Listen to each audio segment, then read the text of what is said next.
ക്രിസ്തീയ കോളത്തിൽ ഏറെ മുഖവരകളൊന്നും ആവശ്യമില്ലാത്ത ഒരു അപ്പോസ്തല ശ്രേഷ്ഠനാണ് വിശുദ്ധ പത്രോസ് എന്ന് പറഞ്ഞിരിക്കുന്നത്. യേശുക്രിസ്തുവിന്റെ ശിഷ്യന്മാരിൽ പ്രഥമസ്ഥാനീയനും യേശുക്രിസ്തുവിന്റെ സ്വർഗാരോഹണ കാലഘട്ടത്തിന് ശേഷം അപ്പോസ്തോലിക വ്രതത്തിന് നേതൃത്വം കൊടുത്തതുമായ അപ്പോസ്തല ശ്രേഷ്ഠനായിരുന്നു വിശുദ്ധ പത്രോസ് എന്ന് പറഞ്ഞിരിക്കുന്നത്.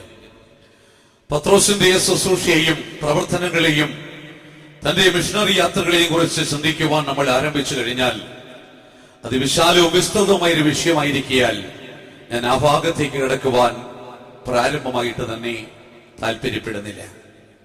എന്നാൽ ആദിമ നൂറ്റാണ്ടുകളിലെ ക്രിസ്തീയ പീഡനങ്ങളുടെ മധ്യത്തിൽ പുരാതന തുർക്കിയുടെ ഭാഗമായിരുന്ന ആസിയ പ്രവിശ്യയിലെ ഏഷ്യ മൈനർ ഭൂപ്രദേശത്തുള്ളതായ ക്രിസ്തീയ സഭകൾ പീഡനങ്ങളിൽ തളരുന്നതും അവർ മുന്നോട്ടോടുവാൻ കഴിയാതെ പകച്ചു നിൽക്കുന്നതും കണ്ടിട്ട് അരിമനാഥന്റെ പീഡാനുഭവങ്ങളെ മുന്നിൽ കൊണ്ടുവന്നിട്ട് ക്രിസ്തീയ വിശ്വാസം കഷ്ടതയുടെ മാർഗമാണെന്നും അനന്തരമായി ഒരു തേജസ് ഒരുക്കപ്പെട്ടിരിക്കുന്നുവെന്നും പറഞ്ഞ് ദൈവമക്കളെ വിശ്വാസത്തിൽ ഉറപ്പിക്കുന്ന അനുഗ്രഹിക്കപ്പെട്ട രണ്ട് ലേഖനങ്ങളാകുന്നു വിശുദ്ധ പത്രോസ് ദൈവസഭയ്ക്ക് ദൈവാത്മാവിൽ ദാനമായി തന്നിട്ടുള്ളത്.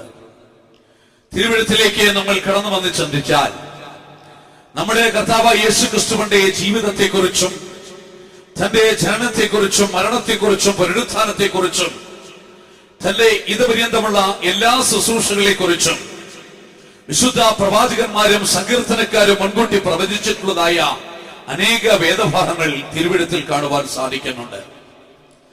എന്നാൽ പുതിയ നിയമത്തിലേക്ക് നമ്മൾ കടന്നു വരുമ്പോൾ യേശുക്രിസ്തുവിന്റെ ജീവചരിത്രം എഴുതിയ സുവിശേഷകന്മാരും ദൈവസഭയുടെ ആത്മീക വർധനവിനും കെട്ടുറപ്പിനും വേണ്ടി ദൈവാത്മാവിനെ ലേഖനങ്ങൾ എഴുതിയ വിശുദ്ധ അപ്പോസ്തലന്മാരും യേശുക്രിസ്തുവിനെ കുറിച്ചുള്ള വിശുദ്ധ പ്രവാചകന്മാരുടെയും സങ്കീർത്തനക്കാരുടെയും പ്രവചന ശകലങ്ങളെ അവരുടെ ലേഖനങ്ങളിലും സുവിശേഷങ്ങളിലും എടുത്തുദ്ധരിച്ചിട്ടുള്ളതായി നമുക്ക് കാണുവാൻ സാധിക്കുന്നു. ഇപ്രകാരം ക്രിസ്തുവിന് 600 വർഷങ്ങൾക്ക് അപ്പുറത്ത് ജീവിച്ചിരുന്ന ദൈവത്തിന്റെ പ്രവാചകനായ യെശയ്യാവ് യേശുക്രിസ്തുവിനെ കുറിച്ച് മുന്നറിയിച്ചതായി ഒരു പ്രവചനത്തിന്റെ ഭാഗം വിശുദ്ധ പത്രോസ് തന്റെ ലേഖനത്തിൽ എടുത്തുദ്ധരിച്ചിരിക്കുന്ന ഒരു ഭാഗമാണ് ഇന്ന് രാത്രിയിലെ ധ്യാനത്തിന് വേണ്ടി നമ്മൾ വായിച്ചു കേൾക്കുവാൻ ഇടയായി തീർന്നത്. അവിടെ നമ്മുടെ കർത്താവ് യേശുക്രിസ്തുവിനെ മൂലക്കല്ല് എന്ന് പരാമർശിച്ചിരിക്കുന്നു. ധ്യാനത്തിന് വേണ്ടി ഒരിക്കൽ കൂടെ ആ വാക്യം നമുക്ക് വായിച്ചു നോക്കാം. 1 പത്രോസ് 2-ാം അധ്യായത്തിന്റെ 7-ാം വാക്യവും വായിക്കാം. വിശ്വസിക്കുന്ന നിങ്ങൾക്ക് ആ മാന്യതയുണ്ട്. വിശ്വസിക്കാത്തവർക്കോ വീട് പണിയുന്നവർ തള്ളിക്കളഞ്ഞ കല്ല് തന്നെ മൂലക്കല്ലും ഇടച്ചക്കല്ലും തടങ്ങൾ പാറയുമായി തീർന്നു. സത്യവേദ പുസ്തകത്തിലേക്ക് നമ്മൾ കടന്നു വന്ന് ചിന്തിച്ചാൽ ഏതാണ്ട് ഉൽപ്പത്തി പുസ്തകം മുതൽ വെളിപ്പാട് പുസ്തകം വരെ സർവശക്തനായ ദൈവത്തെ കുറിച്ച് അവൻ ആശ്രയമായിരിക്കുന്നു, അവൻ അഭയമായിരിക്കുന്നു, അവൻ ശരണമായിരിക്കുന്നു, അവൻ സങ്കേതമായിരിക്കുന്നു എന്നുള്ള യാഥാർത്ഥ്യത്തെ ഉറപ്പിക്കുവാൻ ദൈവത്തെ പാറയോടും പർവ്വതത്തോടും ഉപമിച്ച് പരാമർശിച്ചിരിക്കുന്ന അനേക വേദവാക്യങ്ങൾ തിരുവെഴുത്തിൽ കണ്ടെത്തുവാൻ സാധിക്കുന്നു.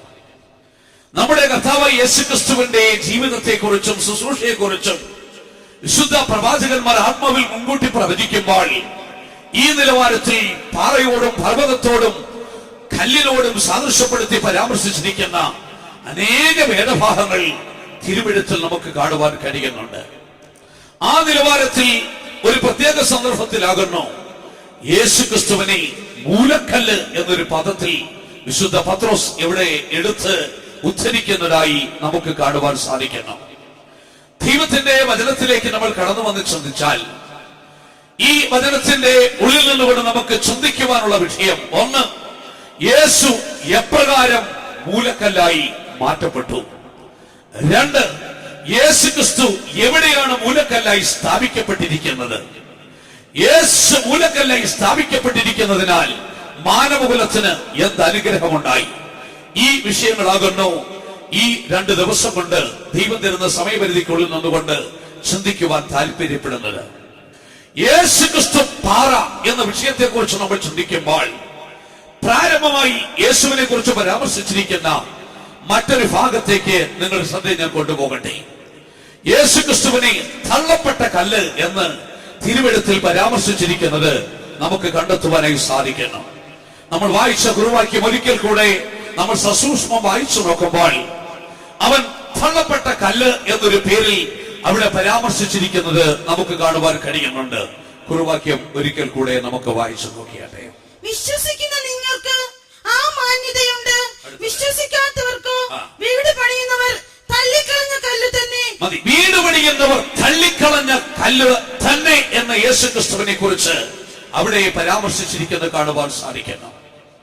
118 സങ്കീർത്തനത്തിലേക്ക് നമ്മൾ കടന്നു പോകുമ്പോൾ അതിന്റെ 22, 23 ഈ വാക്യങ്ങളിലേക്ക് വരുമ്പോൾ സങ്കീർത്തനക്കാരൻ ആത്മാവിൽ എത്രയോ നൂറ്റാണ്ടുകൾക്കപ്പുറത്ത് തള്ളപ്പെട്ട കല്ലാകുന്ന ക്രിസ്തുവിനെ ആത്മാവിൽ കണ്ടിട്ട് തന്റെ സങ്കീർത്തനത്തിൽ എഴുതി ചേർത്തിരിക്കുന്നത് നമുക്കവിടെ കാണുവാൻ സാധിക്കുന്നു. 118 സങ്കീർത്തനത്തിന്റെ 22, 23 വാക്യങ്ങൾ വായിച്ചു നോക്കിയാട്ടെ. വീട് പണിയുന്നവർ തള്ളിക്കളഞ്ഞ കല്ല് മൂലക്കല്ലായി തീർന്നിരിക്കുന്നു. വീട് പണിയുന്നവർ തള്ളിക്കളഞ്ഞ കല്ല് മൂലക്കല്ലായി തീർന്നിരിക്കുന്നു. അടുത്തത്, ഇത് യഹോവയാൽ സംഭവിച്ചു. അടുത്തത്, നമ്മുടെ ദൃഷ്ടിയിൽ ആശ്ചര്യമായിരിക്കുന്നു. വീട് പണിയുന്നവർ തള്ളിക്കളഞ്ഞ കല്ല് മൂലക്കല്ലായിരിക്കുന്നു എന്ന വിഷയത്തെ കുറിച്ച് നമ്മൾ ചിന്തിക്കുമ്പോൾ യേശുക്രിസ്തു തള്ളപ്പെട്ട കല്ല് എന്ന വിഷയത്തെ കുറിച്ച് നമുക്ക് കാണുവാൻ സാധിക്കുന്നു. ആരാകുന്നു യേശുക്രിസ്തു തള്ളപ്പെട്ടിരിക്കുന്നത് എന്ന വിഷയത്തെ കുറിച്ച് ചിന്തിക്കുമ്പോൾ അവിടെ നമുക്ക് ഇപ്രകാരം ഉത്തരം കണ്ടെത്തുവാൻ കഴിയുന്നു. വീട് പണിയുന്നവർ തള്ളിക്കളഞ്ഞ കല്ലാണ് യേശുക്രിസ്തു. യേശുക്രിസ്തു വീട് പണിയുന്നവരാൽ തള്ളപ്പെട്ട കല്ല്. സ്വാഭാവികമായിട്ടും ചോദിക്കും, ആരാണ് വീട് പണിയുന്നവർ? അവരേത് വീടാണ് പണിയുന്നത്? സ്തോത്രം. വീട് പണിയുന്നവർ ആരാണ് എന്ന ചോദ്യത്തിന് ഒറ്റ വാക്യത്തിൽ നമുക്ക് ഇപ്രകാരം പറയാം, അത് ഇസ്രായേൽ ഗൃഹമാകുന്നു. സ്തോത്രം. ഇസ്രായേൽ ഗൃഹം അതാകുന്നവരുടെ വീട് പണി. ആ വീട് പണിയിൽ യേശുവിനെ ഉൾപ്പെടുത്തിയില്ല. ഇസ്രായേൽ ഗൃഹത്തിന്റെ അഥവാ യഹൂദ ഗൃഹത്തിന്റെ വീട് പണിയെ കുറിച്ച് തിരുവനന്തപുരത്തിലേക്ക് നമ്മൾ കടന്നു വന്ന് ചിന്തിച്ചാൽ ഉൽപ്പത്തി പുസ്തകം മുതൽ ഇസ്രായേലിന്റെ ചരിത്രം ആരംഭിക്കണമെങ്കിലും ഇസ്രായേലിന്റെ വീട് പണിയെ കുറിച്ച് പരാമർശിച്ചിരിക്കുന്നത് രൂത്തിന്റെ പുസ്തകത്തിലാണെന്ന് കാണുവാൻ സാധിക്കുന്നു. രൂത്തിന്റെ പുസ്തകം 4-ാം അധ്യായം അതിന്റെ 11-ാം വാക്യത്തിലേക്ക് കടന്നു വരുമ്പോൾ രൂത്തും ബോവസുമായിട്ടുള്ള വിവാഹമൊക്കെ കഴിഞ്ഞ അനന്തരം വിവാഹത്തിന് സാക്ഷ്യം വഹിച്ച പട്ടണത്തിലെ മൂപ്പന്മാരും പൗരപ്രമുഖന്മാരും നവവധു വരന്മാർക്ക് ആശംസകൾ നേരുമ്പോൾ അവിടെ ഒരു പ്രത്യേക യാഥാർത്ഥ്യം വിളിച്ചു പറയുന്നത് നമുക്ക് കാണുവാൻ കഴിയുന്നുണ്ട്. 4-ാം അധ്യായത്തിന്റെ 11-ാം വാക്യവും വായിച്ചു നോക്കിയാട്ടെ. അതിന് പട്ടണവാതിൽക്കൽ ഇരുന്ന സകല ജനവും മൂപ്പന്മാരും പറഞ്ഞത്, ഞങ്ങൾ സാക്ഷികൾ തന്നെ. നിന്റെ വീട്ടിൽ വന്നിരിക്കുന്ന സ്ത്രീയെ യഹോവ റാഹേലിനെ പോലെയും ലേയെ പോലെയും ആക്കട്ടെ. അടുത്തത്, അവർ ഇരുവരുമല്ലോ ഇസ്രായേൽ ഗൃഹം പണിതത് എന്നവിടെ പറഞ്ഞിരിക്കുന്നു. ആകയാൽ ഇസ്രായേൽ ഗൃഹം പണിതതിന്റെ ക്രെഡിറ്റ് 2 അമ്മച്ചുമാർക്ക് കൊടുത്തിരിക്കുന്നത്. റാഹേലും ലേയും അവർ ഇരുവരുമാകുന്നു ഇസ്രായേൽ ഗൃഹം പണിതതെന്ന് തിരുവെഴുത്തിൽ നമുക്ക് കാണുവാൻ സാധിക്കുന്നു. ഇസ്രായേലിന്റെ ചരിത്രം ഗോത്രപിതാവാകുന്ന അബ്രഹാമിൽ ആരംഭിക്കണമെങ്കിലും ഇസ്രായേലിനെ ഒരു ഗൃഹമായി പണിതെടുത്തത് അബ്രഹാമിൽ നിന്നാണ് ആകുന്നത് കാണുവാൻ സാധിക്കുന്നു. അബ്രഹാമിന്റെ ഭാര്യമാരായിരുന്ന ലേയിൽ നിന്നും റാഹേലിൽ നിന്നും അവരുടെ ദാസ്യമാരിൽ നിന്നും ജനിച്ചതായ 12 സന്തതികളിൽ നിന്നും ഉരുത്തിരിയുന്ന 12 ഗോത്രങ്ങളിൽ നിന്നാകുന്നു ഇസ്രായേൽ ഗൃഹത്തിന്റെ പണി ആരംഭിക്കുന്നത്. ഇസ്രായേൽ ഗൃഹത്തിന്റെ പണി ഇങ്ങനെ അങ്ങോട്ട് യാക്കോബിൽ നിന്ന് ആരംഭിച്ച് അവന്റെ 12 തലമുറകളിൽ നിന്ന് ആരംഭിച്ച് ആ പണി ഇങ്ങനെ അനുസ്യൂതം പിന്തലമുറകൾ പിന്നിട്ട് ഇങ്ങനെ തുടർന്നു വരുന്ന കൂട്ടത്തിൽ ആ വംശാവലിയിൽ ആ പണിയുടെ ഒരു ഭാഗത്ത് യേശുക്രിസ്തുവിനെ നമുക്ക് കണ്ടെത്തുവാനായിട്ട് സാധിക്കുന്നുണ്ട്. ഇവിടെ വീട് പണി എന്നുള്ള വിഷയത്തെ കുറിച്ച് ആക്ഷരികമായി നമ്മൾ ചിന്തിക്കണം, ആത്മീകമായിട്ട് നമ്മൾ ചിന്തിക്കണം. വീട് പണി എന്ന വിഷയത്തെ ആക്ഷരികമായി നമ്മൾ ചിന്തിച്ചു കഴിഞ്ഞാൽ യഹൂദന്മാരുടെ വീട് പണി എന്ന് പറയുന്നത് അവരുടെ ആ വംശാവലി രേഖയാകുന്നത് കാണുവാൻ സാധിക്കുന്നു. ആധുനിക കാലഘട്ടത്തിൽ ജീവിക്കുന്ന നമുക്കതൊരു പുതുമയല്ല. കാരണം ഇന്ന് കുടുംബയോഗങ്ങളൊക്കെ നിലനിൽക്കുന്ന ഒരു കാലഘട്ടത്തിലാണ്. മൺമറഞ്ഞു പോയ പുരാതന കുടുംബത്തിന്റെ ചരിത്രത്തിന്റെ ഏടുകളൊക്കെ തപ്പിത്തടഞ്ഞ് അതിന്റെ വേരുകൾ കണ്ടെത്തി പിന്തലമുറകളെ കണ്ടെത്തി അതിനെ ഇങ്ങനെ പരസ്പരം ശാഖോപശാഖകളായി തിരിച്ചു പുസ്തകങ്ങൾ എഴുതി കുടുംബയോഗങ്ങളും കുടുംബ ഗ്രന്ഥങ്ങളും എഴുതുന്ന ഒരു കാലഘട്ടത്തിലാണ് നമ്മൾ ജീവിക്കുന്നത്. ഇത് ആരംഭിച്ചത് പണ്ട് ഇസ്രായേലില. അവരുടെ ഇസ്രായേൽ ഗ്രഹത്തിന്റെ പണി യാക്കോബിൽ ആരംഭിച്ചു. അവിടെ വംശാവലി രേഖ അങ്ങോട്ട് എഴുതുവാൻ തുടങ്ങി. അത് പിന്തലമുറകൾ പിന്നിട്ട് അങ്ങോട്ട് എഴുതി പോയി. വംശാവലി എന്ന് വെച്ചാൽ യഹൂദന് പിന്നെ വേറെ ഒന്നും വേണ്ട, ഒരു വംശാവലികൾ കൈ കൊടുത്താൽ മതി. രാവിലെ തൊട്ട് വൈകുന്നേരം വരെ കണ്ണാടിയൊക്കെ വെച്ച് അവൻ അങ്ങോട്ട് വായിക്കാൻ തുടങ്ങിയ പിന്നെ നിർത്തത്തില്ല. നമ്മുടെ ആൾക്കാർ വേദപുസ്തകം വായിക്കാൻ കയ്യിലെടുക്കുമ്പോൾ വംശാവലി കാണുമ്പോൾ പെട്ടെന്ന് മാറ്റി മറിച്ച് അടുത്ത പേജിലോട്ട് കയറി അടുത്ത ഭാഗത്തേക്ക് കടന്നു പോകും. പക്ഷേ യഹൂദനതല്ല. അവന് വായിച്ചു തുടങ്ങണമെങ്കിൽ വംശാവലിയിൽ തൊട്ടേ വായിക്കത്തുള്ളൂ. ഇത് ഭംഗിയായിട്ട് അറിയാവുന്നത് കൊണ്ട് വിശുദ്ധ മത്തായി സുവിശേഷം എഴുതിയപ്പോൾ വംശാവലിയിൽ തൊട്ടെഴുതിയത്. കാര്യം യഹൂദന് ഇത് നോക്കിയെങ്കിലും ചെയ്യണമെങ്കിൽ വംശാവലിയിൽ തുടങ്ങിയെങ്കിലും സാധിക്കത്തുള്ളൂ. അത് അവന്റെ ഒരു ദൗർബല്യമാണ്. സ്തോത്രം. അങ്ങനെ യാക്കോബിൽ നിന്ന് തുടങ്ങി വംശാവലി രേഖകൾ എഴുതി താഴോട്ട് വന്നപ്പോൾ ദാവീദിന്റെ കുടുംബത്തിൽ യേശു ക്രിസ്തു കടന്നു വരുന്നു. പക്ഷേ വംശാവലി രേഖയിലൂടെ ഇസ്രായേൽ ഗ്രഹം പണിയുന്നവർ നോക്കിയപ്പോൾ അവിടെ വംശാവലി രേഖയിൽ ഉൾപ്പെടുത്തുവാൻ ഈ കല്ലിനെ കൊള്ളത്തില്ല എന്ന് കണ്ടിട്ട് അവർ ദൂരേക്ക് വലിച്ചെറിഞ്ഞു കളഞ്ഞു. അങ്ങനെ യേശു തള്ളപ്പെട്ട കല്ലായി തീർന്നു. എന്തുകൊണ്ട് യേശുവിനെ യഹൂദന്മാർ അവരുടെ വീട് പണിയിൽ ഉൾപ്പെടുത്തിയില്ല? അല്ലെങ്കിൽ അവിടെ വംശാവലി രേഖയിൽ എന്തുകൊണ്ട് യേശുവിന് സ്ഥാനം കൊടുത്തില്ല? രണ്ട് കാരണങ്ങളുണ്ട്. വംശാവലി എഴുതുന്ന ചില വ്യവസ്ഥകളുണ്ട്. അതിലൊന്നാമത്തെ വ്യവസ്ഥ എന്ന് വെച്ചാൽ യഹൂദന്റെ വംശാവലി ശുദ്ധ വംശാവലിയാ. ആ ശുദ്ധ വംശാവലിക്കകത്ത് ഒരിക്കലും ഒരു അന്യജാതിക്കാരന്റെ പേര് കടന്നു വരാൻ അവൻ അനുവദിക്കത്തില്ല. ഒരു അന്യജാതിക്കാരന്റെ പേര് വംശാവലിയിൽ ചേർത്താൽ യഹൂദന്റെ വംശാവലി അശുദ്ധമായി തീരും. പക്ഷേ യേശുക്രിസ്തുവിന്റെ വംശാവലി പഠിച്ചു വരുമ്പോൾ അതിനകത്ത് രണ്ട് അന്യജാതിക്കാരത്തെ സ്ത്രീകൾ വന്നിട്ടുണ്ട്. യേശുവിന്റെ രണ്ട് വല്യമ്മച്ചിമാര് രണ്ട് അന്യജാതിക്കാരത്തെ സ്ത്രീകളാ. വിശുദ്ധ മത്തായിയുടെ സുവിശേഷം 1-ാം അധ്യായം 5-ാം വാക്യത്തിലേക്ക് നമ്മൾ കടന്നു വരുമ്പോൾ വിശുദ്ധ മത്തായി യേശുവിന്റെ വംശാവലി എഴുതുമ്പോൾ ഈ അമ്മച്ചിമാരുടെ പേര് ഇവിടെ എഴുതി വെച്ചിരിക്കുന്നത് നമുക്ക് കണ്ടെത്തുവാൻ കഴിയുന്നു. ഒന്ന്, യെരിഹോക്കാരിയാകുന്ന രാഹാബ് എന്ന വേശ്യ. രണ്ട്, മോവാബി സ്ത്രീയായ രൂത്ത്. ഇത് രണ്ടും യേശുവിന്റെ വല്യമ്മച്ചിമാരാണെന്ന് കാണുവാൻ സാധിക്കുന്നു. വിശുദ്ധ മത്തായി 1-ാം അധ്യായത്തിന്റെ 5-ാം വാക്യം വായിച്ചു നോക്കിയാട്ടെ. ശൽമോൻ രാഹാബിൽ ബോവസിനെ ജനിപ്പിച്ചു, ബോവസ് രൂത്തിൽ ഓബേദിനെ ജനിപ്പിച്ചു. ഈ രാഹാബും രൂത്തും യേശുവിന്റെ വല്യമ്മച്ചിമാരായി അവന്റെ വംശാവലിയിൽ കിടക്കുന്നിടത്തോളം കാലം യഹൂദൻ അത് അവന്റെ ഗൃഹത്തോട് ചേർത്ത് വെച്ച് പണിയാൻ പറ്റത്തില്ല. അന്യജാതിക്കാരത്തെ സ്ത്രീകളുടെ പേര് യഹൂദന്റെ വംശാവലികൾ ചേർത്താൽ അവന്റെ വംശാവലി അശുദ്ധമായി തീരുമെന്ന് കണ്ടിട്ട് വംശാവലി രേഖകൾ എഴുതി താഴോട്ട് വന്നപ്പോൾ യേശുവിന്റെ വംശാവലി വന്നപ്പോൾ അവർ പറഞ്ഞു പറ്റത്തില്ല. ഈ വംശാവലിക്കകത്ത് ഈ പേര് ഉൾപ്പെടുത്തുവാൻ കഴിയത്തില്ലെന്ന് കണ്ടിട്ട് വീട് പണിയുന്നവർ ദൂരേക്ക് വലിച്ചെറിഞ്ഞ് കളഞ്ഞ കല്ലാകുന്നു നമ്മുടെ കർത്താവ് യേശു ക്രിസ്തു എന്ന് പറഞ്ഞിരിക്കുന്നത്. യേശുവിനെ വംശാവലി ഉൾപ്പെടുത്തുവാൻ കഴിയാതെ വരുന്ന മറ്റൊരു കാരണവും കൂടെയുണ്ട്. വംശാവലി എഴുതുമ്പോൾ മറ്റൊരു വ്യവസ്ഥ കൂടെയുണ്ട്. ആ വംശാവലിയുടെ വ്യവസ്ഥ എന്തെന്ന് ചോദിച്ചാൽ ഒരിക്കലും ഒരു ഷണ്ണന്റെ പേരോ ഒരു അവിവാഹിതന്റെ പേരോ വംശാവലിയിൽ എഴുതത്തില്ല. വംശാവലിയിൽ ഷണ്ണന്റെ പേര് എഴുതത്തില്ല, അവിവാഹിതന്റെ പേര് എഴുതത്തില്ല. കാരണം എന്തെന്ന് ചോദിച്ചാൽ ഒരു വംശാവലിയിൽ ഒരു ഷണ്ണനെയോ ഒരു അവിവാഹിതനെ ഉൾപ്പെടുത്തിയാൽ വംശാവലി അവിടെ നിന്നു പോകും. യഹൂദന്റെ വംശാവലി ഒരിക്കലും അവസാനിക്കാതെ അനുസ്യൂതം തുടരണമെന്ന് അവർ ആഗ്രഹിക്കുന്നത്.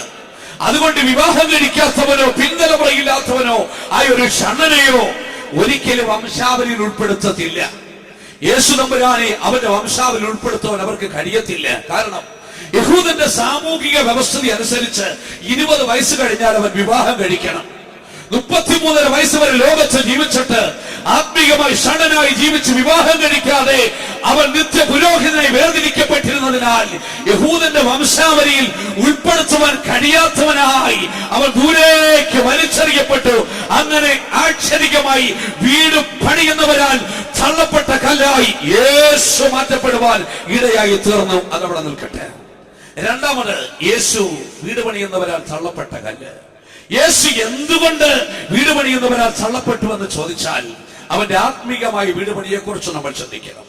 യഹൂദന്റെ ആത്മീകമായ വീട് പണിയിലും യേശുവിനെ ഒരിടത്ത് വെച്ച് പണിയുവാൻ അവനെ കൊണ്ട് സാധിക്കുമായിരുന്നില്ല. ഒരു വീട് പണിയുന്നവർക്കറിയാം വീട് പണിയണമെങ്കിൽ വെറുതെ പണിയാൻ സാധിക്കത്തില്ല. വീട് പണിയണമെങ്കിൽ അതിനൊരു പ്ലാൻ വേണം. സ്തോത്രം. ഒരു പ്ലാൻ വെച്ചെങ്കിൽ വരച്ചെങ്കിൽ മാത്രമേ ആ പ്ലാൻ പ്രകാരമേ വീട് പണി നടക്കുവാൻ സാധിക്കത്തുള്ളൂ. യഹൂദൻ അവന് സ്വർഗരാജ്യം പണിയുവാൻ വേണ്ടി എടുത്തിരിക്കുന്ന പ്ലാൻ എന്ന് പറയുന്നത് മോശയുടെ ന്യായപ്രമാണമാണ്. മോശയുടെ ന്യായപ്രമാണത്തിന്റെ പ്ലാൻ വെച്ച് ദൈവരാജ്യം സൃഷ്ടിക്കുവാൻ ഇറങ്ങി തിരിച്ചിരിക്കുന്ന യഹൂദന്റെ വീടുപണിയിൽ, അവന്റെ സ്വർഗരാജ്യത്തിന്റെ കെട്ടുപണിയിൽ യേശുവിനെ ചേർത്ത് വെച്ച് പണിയുവാൻ ഒരിക്കലും ഒരു യഹൂദന് സാധിക്കത്തില്ല. ന്യായപ്രമാണത്തിന്റെ കണ്ണുകളിലൂടെ യഹൂദൻ യേശുവിനെ നോക്കിയിട്ട് വിളിച്ചു പറഞ്ഞു, ഇവൻ ന്യായപ്രമാണത്തെ നീക്കുവാൻ അവതരിച്ചവനാണ്. യേശു തമ്പുരാൻ പറഞ്ഞു, അല്ലല്ല, ഞാൻ ന്യായപ്രമാണത്തെ നീക്കുവാനല്ല വന്നത്, ന്യായപ്രമാണത്തെ നിവർത്തിക്കുവാൻ വന്നവൻ എന്ന് വിളിച്ചു പറഞ്ഞിട്ടും അവരത് അംഗീകരിച്ചില്ല. അവരംഗീകരിച്ചില്ല എന്ന് മാത്രമല്ല, തിരുവെഴുത്തിലേക്ക് കടന്നു വരുമ്പോൾ വിശുദ്ധ യോഹന്നാന്റെ സുവിശേഷം 7-ാം അധ്യായത്തിന്റെ 5-ാം വാക്യത്തിൽ നമ്മൾ വായിക്കുന്നു, അവന്റെ സ്വന്തം സഹോദരന്മാർ പോലും അവൻ വിശ്വസിച്ചില്ല എന്ന് പറഞ്ഞിരിക്കുന്നു. സ്തോത്രം. അവിടെ നമ്മൾ അങ്ങനെ വായിക്കുന്നത് യോഹന്നാൻ 7-ാം അധ്യായത്തിന്റെ 5-ാം വാക്യം വായിച്ചു നോക്കിയാട്ടെ. അവന്റെ സഹോദരന്മാരും അവനിൽ വിശ്വസിച്ചില്ല. ആകയാൽ തിരുവെഴുത്ത് നമ്മൾ ഇപ്രകാരം വായിക്കുന്നു, അവൻ സ്വന്തമായി ഇതിലേക്ക് വന്നു, സ്വന്തക്കാരോ അവനെ കൈക്കൊണ്ടില്ല. ആകയാൽ നമ്മുടെ കർത്താവ് യേശു ക്രിസ്തു തള്ളപ്പെട്ട കല്ലായിരുന്നു. കാരണം അവന്റെ അക്ഷരികമായ വീടുപണിയിലും അവന്റെ ആത്മീകമായ വീടുപണിയിലും ഒരിടത്തും കൊള്ളിക്കുവാൻ കൊള്ളാത്ത വിധത്തിൽ അവർ ദൂരേക്ക് വലിച്ചെറിഞ്ഞ, തിരസ്കരിക്കപ്പെട്ട, തള്ളപ്പെട്ട, ത്യജിക്കപ്പെട്ട കല്ലായിരുന്നു നമ്മുടെ കർത്താവായ യേശു ക്രിസ്തു. യേശു ക്രിസ്തു യഹൂദന്മാരാൽ മാത്രമല്ല തള്ളപ്പെട്ടത്. തിരുവെഴുത്തിലേക്ക് നമ്മൾ കടന്നു വരുമ്പോൾ യെശയ്യാ പ്രവാചകന്റെ പുസ്തകം 53-ാം അധ്യായത്തിന്റെ പത്രോസിന്റെ 1-ാം ലേഖനം 2-ാം അധ്യായത്തിന്റെ 4-ാം വാക്യത്തിലേക്ക് വരുമ്പോൾ, 1 പത്രോസ് 2-ാം അധ്യായത്തിന്റെ 4-ാം വാക്യത്തിലേക്ക് വരുമ്പോൾ അവിടെ വിശുദ്ധ പത്രോസ് പ്രകാരം പറയുന്നു, അവൻ മനുഷ്യരാൽ തള്ളപ്പെട്ട കല്ല്. വായിച്ചു നോക്കിയാട്ടെ. മനുഷ്യർ തള്ളിയതെങ്കിലും ദൈവസന്നിധിയിൽ ശ്രേഷ്ഠവും മാന്യവുമായ ജീവനുള്ള കല്ലായ. നോക്കുക, യേശു യഹൂദന്മാരാൽ മാത്രമല്ല തള്ളപ്പെട്ട കല്ലായി തീർന്നത്, യേശു മുഴുവൻ മാനവകുലത്താലും തള്ളപ്പെട്ട കല്ലായിരുന്നു. മനുഷ്യരാൽ തള്ളപ്പെട്ട കല്ല്. ക്രിസ്തുവിന് 600 വർഷങ്ങൾക്കപ്പുറത്ത് ദൈവത്തിന്റെ പ്രവാചകനെ യെശയ്യാവ് ഈ തള്ളപ്പെട്ട കല്ലിനെ ആത്മാവിൽ കണ്ടു. യെശയ്യാ പ്രവാചകന്റെ പുസ്തകം 53-ാം അധ്യായത്തിന്റെ 3-ാം വാക്യത്തെ അവൻ ആത്മാവിൽ ഇപ്രകാരം എഴുതി വെച്ചു, അവൻ മനുഷ്യരാൽ നിന്ദിക്കപ്പെട്ടും ത്യജിക്കപ്പെട്ടും വ്യസനപാത്രമായും ദുഃഖം ശീലിച്ചവനായും ലോകത്തിൽ ജീവിച്ചു. ആ വാക്യം നമ്മളൊന്ന് വായിച്ചാട്ടെ. അവൻ മനുഷ്യരാൽ നിന്ദിക്കപ്പെട്ടു, അവൻ മനുഷ്യരാൽ നിന്ദിക്കപ്പെട്ടു, അവൻ മനുഷ്യരാൽ ത്യജിക്കപ്പെട്ടു, അവൻ ജീവിതത്തിൽ ഒരു വ്യസനപാത്രമായി, രോഗം ശീലിച്ചവനായി അവൻ ഈ ലോകത്തിൽ ജീവിക്കുവാനിടയായി തീർന്നു. നമ്മുടെ കർത്താവായ യേശു ക്രിസ്തുവിനെ കണ്ടവരൊക്കെ പരിഹസിച്ചു കളഞ്ഞു. അവന്റെ മുഖത്തവർ കാർക്കിച്ചു തുപ്പി.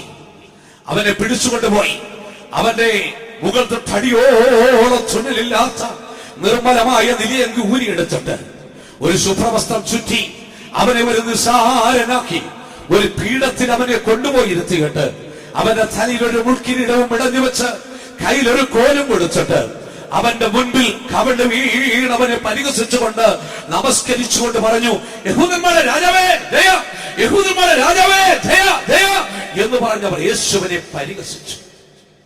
അവന്റെ കയ്യിൽ നിന്ന് കോലവർ പിടിച്ചു വാങ്ങി അവന്റെ തലയിൽ അടിച്ചു. ഒരു മനുഷ്യന്റെ ജീവിതത്തിൽ ഏറ്റവും വലിയ നിന്ന മുഖത്ത് തുപ്പുന്നതാണ്. കരുണയില്ലാതവർ അവന്റെ മുഖത്ത് കാർക്കിച്ചു തുപ്പി. തമ്പുരാന്റെ മുഖത്ത് കാർക്കിച്ചവർ തുപ്പി. നാണയത്തുട്ടുകൾ ചേർത്ത് വെച്ച് അവന്റെ മുഖത്ത് താടിരോമങ്ങൾ വലിച്ചു പറിച്ചു. കുരിശേറ്റുവാൻ അവനെ കൊണ്ടുപോകുമ്പോഴും അവൻ അവരെ പരിഹസിച്ചു. സ്തോത്രം. മന്ദിരം പൊളിച്ച് 3 നാൾ കൊണ്ട് പണിയുന്നവനെ നിന്നെ തന്നെ രക്ഷിച്ചാട്ടെ, നീ ദൈവത്തിന്റെ പുത്രനെങ്കിൽ കുരിശിൽ നിന്ന് ഇറങ്ങി വാ. യേശു തമ്പുരാൻ ഇവർ പരിഹസിച്ചു. ഇന്ന് രാത്രികാലം ഈ അധ്യാപക യുവജന ക്യാമ്പിൽ പങ്കെടുത്തിരിക്കുന്ന പ്രിയപ്പെട്ട പിതാക്കന്മാരെ, മാതാക്കളെ, സഹോദരിമാരെ, യൗവനക്കാരെ, സഹോദരന്മാരെ, സഹോദരിമാരെ, നമ്മുടെ യേശു തള്ളപ്പെട്ട കല്ല്, നമ്മുടെ യേശു തള്ളിക്കളഞ്ഞ് ദൂരേക്ക് വലിച്ചെറിയപ്പെട്ട കല്ല്. യേശു എന്തിനു വേണ്ടി, എന്തുകൊണ്ട് ദൂരേക്ക് വലിച്ചെറിയപ്പെട്ടു? എന്തിനു വേണ്ടി യേശു തള്ളപ്പെട്ടു? എന്തിനു വേണ്ടി യേശു അപമാനം ശമിച്ചു? എന്തിനു വേണ്ടി യേശു ത്യജിക്കപ്പെട്ട കല്ലായി? ഒരൊറ്റ വാക്ക് ഞാൻ അതിന് മറുപടി പറഞ്ഞുകൊണ്ട് അടുത്ത ഭാഗത്തേക്ക് പോകുവാൻ ഞാൻ താല്പര്യപ്പെടുന്നു. ലോകത്തിൽ ത്യജിക്കപ്പെട്ടവരായി, സ്വർഗത്താൽ അവഗണിക്കപ്പെട്ടവരായി, നിഷേധിക്കപ്പെട്ടവരായി, ലോകത്തിൽ ജീവിച്ച കല്ലുകളായ നമ്മെ ദൈവത്താൽ അംഗീകരിക്കപ്പെട്ടവരായി തീർക്കുവാൻ, സ്വർഗത്താൽ അംഗീകരിക്കപ്പെട്ടവരാക്കി തീർക്കുവാൻ, ദൂതന്മാരാൽ അംഗീകരിക്കപ്പെട്ടവരാക്കി തീർക്കുവാൻ അവൻ ലോകത്താൽ ത്യജിക്കപ്പെട്ട കല്ലായി തീർന്നു. യേശു ത്യജിക്കപ്പെട്ടത് നീ അംഗീകരിക്കപ്പെടുന്നതിന് വേണ്ടി, യേശു തള്ളപ്പെട്ടത് സ്വർഗത്താൽ നീ സ്വീകരിക്കപ്പെടുന്നതിന് വേണ്ടി. അത് വിശ്വസിക്കുന്ന ദൈവമക്കൾ അവന്റെ ആ ത്യാഗത്തിനായി കരങ്ങളുയർത്തി ഒരു ഹല്ലേലൂയ പറഞ്ഞിട്ട്. യേശു ലോകത്ത് വന്ന് തള്ളപ്പെട്ടത് കൊണ്ടാണ് നീ സ്വർഗത്താൽ അംഗീകരിക്കപ്പെട്ടവനായി ഇന്ന് രാത്രി ഇവിടെ ഇരിക്കുന്നത്. സ്തോത്രം. ആകയാൽ യേശു തള്ളപ്പെട്ട കല്ലായിരുന്നു. അവൻ മനുഷ്യരാൽ തള്ളപ്പെട്ട കല്ല്, വീട് പണിയുന്നവരാൽ തള്ളപ്പെട്ട കല്ല്, യഹൂദന്മാരാൽ അക്ഷരികമായിട്ടും ആത്മീകമായിട്ടും അവൻ തള്ളപ്പെട്ട കല്ലായി മാറ്റപ്പെട്ടു. വീണ്ടും തിരുവെഴുത്തിലേക്ക് നമ്മൾ കടന്നു വരുമ്പോൾ യേശുവിനെ മറ്റൊരു നിലവാരത്തിൽ നമുക്ക് കാണുവാൻ കഴിയുന്നുണ്ട്. ഇവിടെ നമുക്ക് കാണുവാൻ കഴിയുന്നത് യേശുവിനെ ഒരു അടികൊണ്ട കല്ലായി കാണുവാൻ സാധിക്കുന്നു. അവൻ അടിക്കപ്പെട്ട പാറ എന്നാകുന്നു തിരുവെഴുത്തിൽ കാണുവാൻ സാധിക്കുന്നത്. ഇസ്രായേലിന്റെ മരുഭൂപ്രയാണത്തിൽ ഒരു ഘട്ടത്തില് അവരിങ്ങനെ യാത്ര ചെയ്ത് മുന്നോട്ട് പോകുമ്പോൾ രതീഭീമിലെത്തി. അവർക്ക് കുടിക്കുവാൻ വെള്ളമില്ല. അവർ മോശയോട് പെരുമെറുക്കുവാൻ തുടങ്ങി. ഞങ്ങൾക്ക് കുടിക്കുവാൻ വെള്ളം തരണം. മോശ ദൈവത്തോട് ചോദിച്ചു, കർത്താവേ ഞാനത് ചെയ്യണം. ദൈവം മോശയോട് പറഞ്ഞു, മോശേ ഇതാ ഹോരേബിൽ ഒരു പാറയുണ്ട്, ഞാൻ ആ പാറയുടെ മേൽ നിൽക്കും. സകല ജനവും കാണുന്ന നീ പാറയെ അടിക്കണം. ആ പാറയിൽ നിന്ന് വെള്ളം പൊട്ടിപ്പുറപ്പെടും. തിരുവെഴുത്തിലേക്ക് നമ്മൾ കടന്നു വരുമ്പോൾ വിശുദ്ധ പുറപ്പാട് പുസ്തകം 17-ാം അധ്യായം അതിന്റെ 6-ാം വാക്യത്തിൽ നമുക്ക് ആ സംഭവത്തെ കാണുവാൻ സാധിക്കുന്നുണ്ട്. അവിടെ നമ്മൾ ഇപ്രകാരം വായിക്കുന്നു. പുറപ്പാട് പുസ്തകം 17-ാം അധ്യായത്തിന്റെ 6-ാം വാക്യത്തിലേക്ക് കടന്നു വന്നാട്ടെ. ഞാൻ ഹോരേബിൽ നിന്റെ മുൻപാകെ പാറയുടെ മേൽ നിൽക്കും, നീ പാറയെ അടിക്കണം. അടുത്തത്, ഉടനെ ജനത്തിന് കുടിപ്പാൻ വെള്ളം അതിൽ നിന്ന് പുറപ്പെടുമെന്ന് കൽപ്പിച്ചു. ഇസ്രായേൽ മൂപ്പന്മാർ കാണുകെ മോശ അങ്ങനെ ചെയ്തു. മോശ പാറയെ അടിച്ചു. തമ്പുരാൻ കയറി നിന്ന ദൈവത്തിന്റെ പാറയെ മോശ അടിച്ചു. ജനം കാണുക മോശ അടിച്ചു. ആ പാറയിൽ നിന്ന് ഉറവ പൊട്ടി പുറപ്പെട്ടു. അവരതിൽ നിന്ന് വെള്ളം കുടിച്ചു. അവരുടെ ദാഹം ശമിച്ചു. ഈ സംഭവത്തെ ആത്മാവില് വിശുദ്ധ പൗലോസ് പിൽക്കാലഘട്ടത്തില് കൊരിന്ത്യ സഭയ്ക്ക് ലേഖനം എഴുതുമ്പോൾ തങ്ങളുടെ പിതാക്കന്മാരുടെ ചരിത്രം ഓർപ്പിച്ചുകൊണ്ട് പറഞ്ഞു. 1 കൊരിന്ത്യർ 10-ാം അധ്യായത്തിന്റെ 4-ാം വാക്യത്തിൽ വിശുദ്ധ പൗലോസ് ഇപ്രകാരം എഴുതി, അവരെ അനുഗമിച്ച ആത്മീക പാറയിൽ നിന്നല്ലോ അവർ കുടിച്ചത്, ആ പാറ ക്രിസ്തുവായിരുന്നുവെന്ന് പൗലോസ് എടുത്തുദ്ധരിക്കുകയായിരുന്നു ചെയ്തത്. ഇസ്രായേൽ ജനത്തിന്റെ ദാഹം തീർക്കുവാൻ രതീഭീമിൽ വെച്ച് സർവ്വജനവും കാണുക അടികൊണ്ട് ആ പാറ അരുമരക്ഷകനായ യേശുവായിരുന്നുവെന്ന് വിശുദ്ധ പൗലോസ് എടുത്തുദ്ധരിക്കുമ്പോൾ ഇവിടെ ഒരു യാഥാർത്ഥ്യം വിളിച്ചു പറയുന്നു. യേശു അടികൊണ്ട പാറയാകുന്നു. അവൻ അടിക്കപ്പെട്ട പാറയാകുന്നു. എന്തിനു വേണ്ടി? ആ പാറയെ അടിച്ചപ്പോൾ ജനത്തിന്റെ ദാഹം തീർക്കുവാൻ ഒരു ഉറവ പൊട്ടിപ്പുറപ്പെട്ടെങ്കിൽ ഇതാ ജനത്തിന്റെ ദാഹം തീർക്കുവാൻ ഒരു ഉറവ അവനിൽ നിന്ന് പൊട്ടിപ്പുറപ്പെടുന്നു. അവൻ അടിക്കപ്പെട്ട പാറ. യേശു ക്രിസ്തു അടികൊണ്ട പാറയാകുന്നു. തിരുവെഴുത്തിലേക്ക് നമ്മൾ കടന്നു വരുമ്പോൾ കർത്താവ് യേശു ക്രിസ്തു ലോകത്തിൽ വന്നിട്ട് അവൻ അടികൊണ്ട പാറയായി ജീവിച്ചു.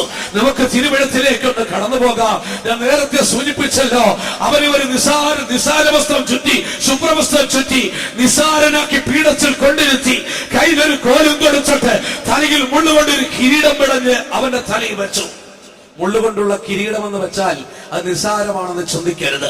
ഈ അടുത്ത ദിവസങ്ങളിൽ ഇസ്രായേൽ സന്ദർശനത്തിന് പോയിട്ട് വന്ന എന്റെ സഭയിൽ ഒരു വിശ്വാസ കുടുംബം ആ മുള്ളിന്റെ ഒരു 3-4 ശിഖരങ്ങൾ എന്റെ അവിടെ നാട്ടിൽ കൊണ്ടുവന്നു. എന്നെ കാണിച്ചു. യേശുവിന്റെ തലയിൽ വെച്ച മുള്ള് ബിന ക്രിസ്റ്റി എന്നാണ് മുള്ളിന്റെ പേരെന്ന് പറഞ്ഞിരിക്കുന്നത്. മുള്ളിന്റെ വലിപ്പം ഏതാണ്ട് 5 ഇഞ്ചോളം നീളമുണ്ടായിരിക്കും. ഒരു തേളിന്റെ വിഷം അതിനകത്തുണ്ട്. 5 ഇഞ്ചോളം നീളമുള്ള മുള്ളുകളാകട്ടോ യേശുവിന്റെ തലയിൽ ദാരുണമായി വെച്ച് അവർ കോലുകൊണ്ട് അടിച്ചിറക്കിയത്. യേശുവിന്റെ തലയിലേക്ക് ആ മുള്ളുകൾ വെച്ച് അവർ കോലുകൾ പിടിച്ചു വാങ്ങി. ആ മുള്ള അവന്റെ തലയോട്ടി ഭേദിച്ച് താഴോട്ട് പോയപ്പോൾ ചരിത്രകാരന്മാർ പറയുന്നു, അവന്റെ കണ്ണുകൾ കണ്ണടത്തിൽ നിന്ന് പുറത്തേക്ക് ഉന്തിപ്പോയി. രൂപം കണ്ടാൽ ആളല്ല എന്നും ആകൃതി കണ്ടാൽ മനുഷ്യനല്ലെന്നും തോന്നുമാർ അവൻ വിരൂപമാക്കപ്പെട്ടവനായി മാറ്റപ്പെട്ടു. അവന്റെ കണ്ണുകൾ കണ്ണടത്തെ ഭേദിച്ച് കൃഷ്ണമണികൾ പുറത്തേക്ക് ചാടുവാൻ ഇടയായി തീർന്നു. അതിനുശേഷം പീലാത്തോസ് മരണശിക്ഷയ്ക്ക് അവനെ വിധിയെഴുതി. പടയാളികൾ അവനെ കയ്യേറ്റുവാങ്ങി. തിരുവിടത്തിലേക്ക് നമ്മൾ കടന്നു വരുമ്പോൾ വിശുദ്ധ മർക്കോസിന്റെ സുവിശേഷം 15-ാം അധ്യായത്തിന്റെ 15-ാം വാക്യത്തില് അവിടെ ഇപ്രകാരം നമ്മൾ വായിക്കുന്നു, പടയാളികൾ കൊണ്ടുപോയി അവനെ ചമ്മട്ടി കൊണ്ട് അടിച്ചു. ആ വാക്യം നമ്മളൊന്ന് വായിച്ചാട്ടെ. പുറപ്പാട് വിശുദ്ധ മർക്കോസിന്റെ സുവിശേഷം 15-ാം അധ്യായത്തിന്റെ 15-ാം വാക്യം ഒന്ന് വായിച്ചാട്ടെ. പീലാത്തോസ് പുരുഷാരത്തിന് തൃപ്തി വരുത്തുവാൻ ഇച്ഛിച്ച് അടുത്തത് ബറബ്ബാസിനെ അവർക്ക് വിട്ടുകൊടുത്തു. യേശുവിനെ ചമ്മട്ടി കൊണ്ട് അടിപ്പിച്ചു. യേശുവിനെ അവർ ചമ്മട്ടി കൊണ്ട് അടിച്ചു എന്ന് വെച്ചാൽ പീലാത്തോസിന്റെ പടയാളികൾ യേശുവിനെ കയ്യേറ്റ് പീലാത്തോസിന്റെ കൽച്ചളത്തിലേക്ക് കൊണ്ടുപോയി. അവന്റെ ശരീരത്തിൽ ഉണ്ടായിരുന്ന മുകൾ തൊട്ടടിയോളം തുന്നലില്ലാത്ത അവന്റെ ആ വസ്ത്രം നിലയങ്ങി ഊരിമാറ്റി അവന്റെ കൈകൾ ആ പീലാത്തോസിന്റെ കൽച്ചളത്തിൽ ആ തൂണോട് ചേർത്ത് ബന്ധിച്ചു. കരണയില്ലാതെ പടയാളികൾ ഇരുപുറവും നിന്ന് ചമ്മട്ടി കൊണ്ട് അവന്റെ പുറത്താനടിക്കുവാൻ തുടങ്ങി. ചമ്മട്ടി കൊണ്ട് അടിച്ചു എന്ന് വെച്ചാൽ നിസ്സാരമായി കരുതരുതേ. എന്താണ് ചമ്മട്ടി? ഏതാണ്ട് ഒട്ടകത്തിന്റെയോ കോവർക്കഴുതിയുടെയോ തോലുകൊണ്ട് 12 തോലുകൾ കൊണ്ട് നെയ്തെടുത്തതായ ഒരു ഭയങ്കര ചാട്ടവാറാണ് ചമ്മട്ടി. ഈ ചമ്മട്ടിയുടെ അറ്റത്ത് മുൾക്കൊളുത്തുകൾ, ഈയക്കട്ടകൾ, ചൂണ്ടകൾ, കുപ്പിച്ചില്ലുകൾ ഇവ ചേർത്ത് പരസ്പരം നെയ്തെടുത്തിട്ടുണ്ടായിരിക്കും. 12 തോൽവാറുകൾ ഒരുമിച്ച് ചേർത്ത് ഈ വിധത്തിൽ ഭയങ്കരമായ ചമ്മട്ടി കൊണ്ട് 2 പടയാളികളും മാറി നിന്ന് യേശുവിന്റെ പുറത്ത് കരുണയില്ലാതെ അടിക്കുവാൻ തുടങ്ങി. ഓരോ അടിയും യേശുവിന്റെ പുറത്തടിക്കുമ്പോൾ അടിക്കൊള്ളുമ്പോൾ അവന്റെ പുറം അതാ പൊട്ടി പൊളിഞ്ഞ് രക്തം താഴേക്ക് വീഴുവാൻ തുടങ്ങി. മാംസമെണ്ണങ്ങൾ തെറിച്ചു വീണു. കരുണയില്ലാതെ ഇടതുവശത്ത് നിൽക്കുന്നവൻ അടിക്കും, അവിടെ നിന്ന് മാംസം തെറിച്ചു വീണും. രക്തം ധാരധാരിയായി കൽത്തളത്തിൽ ഒഴുകി. വലത്തുവശത്ത് നിൽക്കുന്ന പടയാളി അടിക്കുവാൻ തുടങ്ങി. മാറി മാറി വിവക്ഷയോടെ അലറുന്ന കാളക്കൂട്ടന്മാർ നമ്മുടെ കർത്താവിന് ഇരുപുറവും മാറി മാറി നിന്ന് അടിക്കുമ്പോൾ എത്രയോ നൂറ്റാണ്ടുകൾക്ക് അപ്പുറത്ത് ദാവീദ് ആത്മാവിൽ ഈ സംഭവത്തെ കണ്ടിട്ട് 129-ാം സങ്കീർത്തനത്തിന്റെ 3-ാം വാക്യത്തിൽ ദാവീദിനെ എഴുതി വെച്ചു, ഉഴുവുകാരന്റെ മുഴുവത്ത് ഉഴുതു, ഉഴുവുചാലുകളെ അവർ നീളത്തിൽ കീറി. ഉഴുവുകാർ മുതുകത്ത് ഉഴുതു, ഉഴുവുചാലുകളെ അവർ നീളത്തിൽ കീറുകയായിരുന്നു ചെയ്തത്. കരുണയില്ലാതെ യേശുവിന്റെ മുഖം അവർ അടിച്ചു പറിക്കുവാൻ ഇടയായി തീർന്നു. ആകയാൽ ദൈവത്തിന്റെ മക്കളെ, കർത്താവിന്റെ കഷ്ടാനുഭവങ്ങളെ കുറിച്ച് ആത്മാവിൽ സങ്കീർത്തനക്കാരൻ കണ്ടു. 22-ാം സങ്കീർത്തനത്തിന്റെ 14-ാം വാക്യത്തിൽ ദാവീദ് പ്രകാരം കോറിയിട്ടു, ഞാൻ വെള്ളം പോലെ തൂകിപ്പോകുന്നു, എന്റെ അസ്ഥികളൊക്കെയും ബന്ധം വിട്ടിരിക്കുന്നു, എന്റെ ശക്തി ഓട്ടുകഷ്ണം പോലെ ഉണങ്ങിയിരിക്കുന്നു, എന്റെ നാവ് അണ്ണാക്കോട് പറ്റിയിരിക്കുന്നു. നോക്കുക, നമ്മുടെ കർത്താവിന്റെ കഷ്ടാനുഭവങ്ങൾ.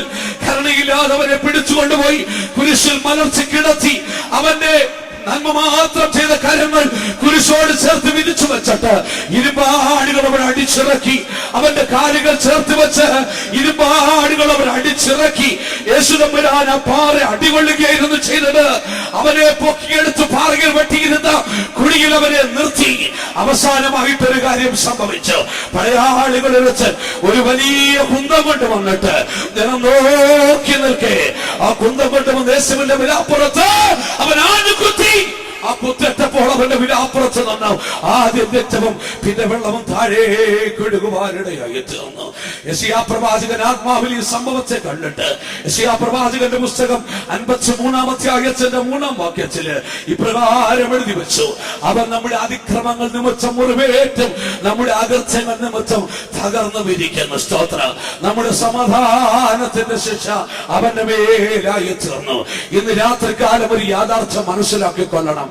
ഇസ്രായേൽ ജനത്തിന്റെ ദാഹം തീർക്കുവാൻ ദൈവം കയറി നിന്ന് പാറ മോശയാൽ സർവ്വജനവും കാണുക അടിക്കപ്പെട്ടപ്പോൾ പാറയിൽ നിന്ന് ദാഹം തീർക്കുവാൻ നീരുറവ ഒഴുക്കപ്പെട്ടുവെങ്കിൽ ആ പാറയിൽ നിന്ന് കുടിച്ച ജനം തൃപ്തി പ്രാപിച്ചെങ്കിൽ 2000 വർഷങ്ങൾക്കപ്പുറത്ത് ആ പാറ ഗൊൽഗോഥ മലയിൽ അടികൊള്ളുകയായിരുന്നു. അവന്റെ പുറകുടവിനാലുകളെ പോലെ അടിച്ചു കീറപ്പെട്ടപ്പോൾ, അവന്റെ തലയിൽ മുൾക്കിരീടം വെച്ച് അടിച്ചപ്പോൾ, അവന്റെ കൈകാലുകൾ ഇരുമ്പാണികൾ ചതയ്ക്കപ്പെട്ടപ്പോൾ, അവന്റെ വിലാപുറത്ത് കുന്തം കൊണ്ട് കുത്തിയപ്പോൾ മാനവരാശിയുടെ പാപത്തിന്റെ പരിഹാരത്തിന് ഒരു ഉറവ താഴേക്ക് പൊട്ടി ഒഴുകി. അവന്റെ തലയിൽ നിന്ന് രക്തത്തിന്റെ ഉറവ താഴേക്ക് ഒഴുകിയായിരുന്നു. അവന്റെ കരങ്ങളിൽ നിന്ന് ഉറവ താഴേക്ക് ഒഴുകി. അവന്റെ കാലുകളിൽ നിന്ന് ഉറവ താഴേക്ക് ഒഴുകി. അവന്റെ വിലാപ്പുറത്ത് നിന്ന് മാനവകുലത്തിന്റെ മോചനത്തിന് ഒരു ഉറവ താഴേക്ക് ഒഴുകി. ഇന്ന് രാത്രി എത്ര ദൈവമക്കൾ വിശ്വസിക്കുന്നു യേശു തമ്പുരാനാകുന്ന പാറ അടിക്കപ്പെട്ട് ഒഴുക്കപ്പെട്ട് ആ ഉറവ എന്റെ പാപത്തിന്റെ മോചനത്തിന് വേണ്ടിയാകുന്നു. ഈ യുവജന ക്യാമ്പിൽ പങ്കെടുത്തിരിക്കുന്ന യവനക്കാരെ, ലോകത്തിന്റെ ഏത് പാപത്തിലും നിനക്ക് ജീവിക്കാം. ഒടുവിൽ നിനക്കൊരു ന്യായവിധിയുണ്ട്, അവസാനം നിനക്കൊരു നരകമുണ്ട്. അതിൽ നിന്ന് രക്ഷിക്കുവാൻ 2000 വർഷങ്ങൾക്കപ്പുറത്ത് ഒരു പാറ അടിക്കപ്പെട്ടു. അവന്റെ വിലാപ്പുറത്ത് ഒഴുകിയതായ ആ രക്തവും വെള്ളവും ഇന്ന് രാത്രി നിന്റെ പാപത്തിന്റെ കറകളെ കഴുകിക്കളയും. അവന്റെ ഉഴവുചാലുകളെ പോലെ അടിച്ചു കീറപ്പെട്ടപ്പോൾ ഒഴുകപ്പെട്ട ഉറവ നിന്റെ പാപത്തിന്റെ കറകളെ കഴുകിക്കളയും. നിന്റെ രോഗത്തിന്റെ ശക്തി നിനക്ക് വിടുതൽ തരും. നിന്റെ ജീവിതത്തിലെ ശാപത്തിന്റെ കെട്ടുകളിൽ നിന്നും അവൻ നിന്നെ വിടുവിക്കും. പാറയിൽ നിന്ന് ഇസ്രായേൽ ജനം കുടിച്ച് തൃപ്തി പ്രാപിച്ചതുപോലെ ഇന്ന് രാത്രി ക്യാമ്പിൽ സംബന്ധിച്ചിരിക്കുന്ന എത്ര ദൈവമക്കള് ആ ഉയർത്തപ്പെട്ട കുരിശിൽ നിന്ന് ഒഴുകുന്ന ഉറവയിൽ നിന്ന് എനിക്ക് എന്റെ ദാഹം തീർക്കണം.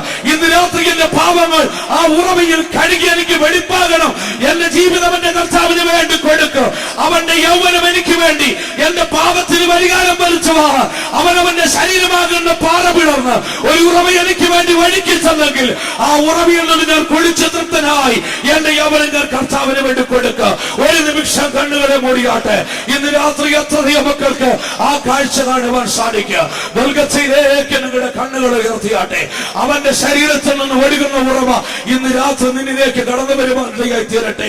ഏത് നിലവാരത്തുള്ള പാപത്തിന്റെ പ്രകൃതത്തോടെ നീ ദൈവത്തിന്റെ സന്നിധിയിൽ കടന്നു വന്നിരിക്കുന്നെങ്കിൽ ഇന്ന് രാത്രി ഉറവ നിന്റെ പാപത്തെ കഴുകാൻ പോകുകയാകുന്നു ചെയ്യുന്നത്. അവൻ നിന്നെ ഒരു പുതിയ സൃഷ്ടിയാക്കി തീർക്കാൻ പോകുന്നു. പുരുഷൻ കിടക്കുന്ന യൗവനക്കാരനെ യേശുവിനെ നീ ഒന്ന് കണ്ടാട്ടെ. യൗവനക്കാരാ, നിന്റെ യൗവനം യേശുവിന് വേണ്ടി കൊടുക്കുവാൻ ഇന്ന് രാത്രി നീ തീരുമാനിച്ചാട്ടെ. ആ ഉറവയിൽ നിന്ന് ഒഴുകുന്ന രക്തം നിന്റെ ശിരസിലേക്ക് വീഴട്ടെ. അവന്റെ തലയിൽ നിന്ന് നിത്യത്തിൽ വീഴുന്ന രക്തം നിന്റെ ശരീരത്തിലേക്ക് വീഴട്ടെ. ആ രക്തം നിന്റെ ഹൃദയത്തിലേക്ക് വീഴട്ടെ. ആ വിലാപ്പുറത്ത് ഒഴുകുന്ന രക്തം അത് നിന്റെ ഹൃദയത്തിലേക്ക് ഒഴുകി വരട്ടെ. കണ്ടിടുക നീ കാൽവരി ക്രൂശിൽ കർത്തനാം യേശു നിനക്കു വേണ്ടി. കണ്ടിടുക നീ കാൽവരി ക്രൂശിൽ കർത്തനാം യേശു നിനക്കു വേണ്ടി. പാപവും ശാപവും രോഗവും ചുമന്നു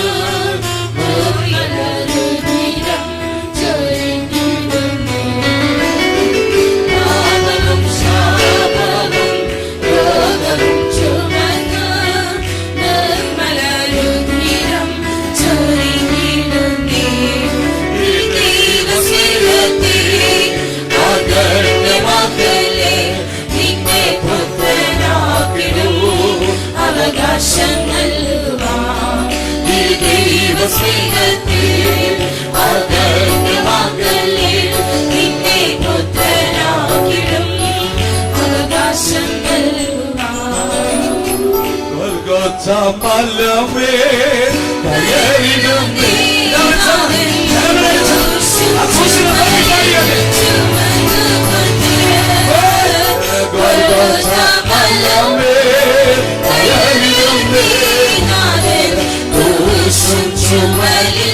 ചുമന്നുകൊണ്ട് നിന്നെ വീണ്ടെടുക്കാം.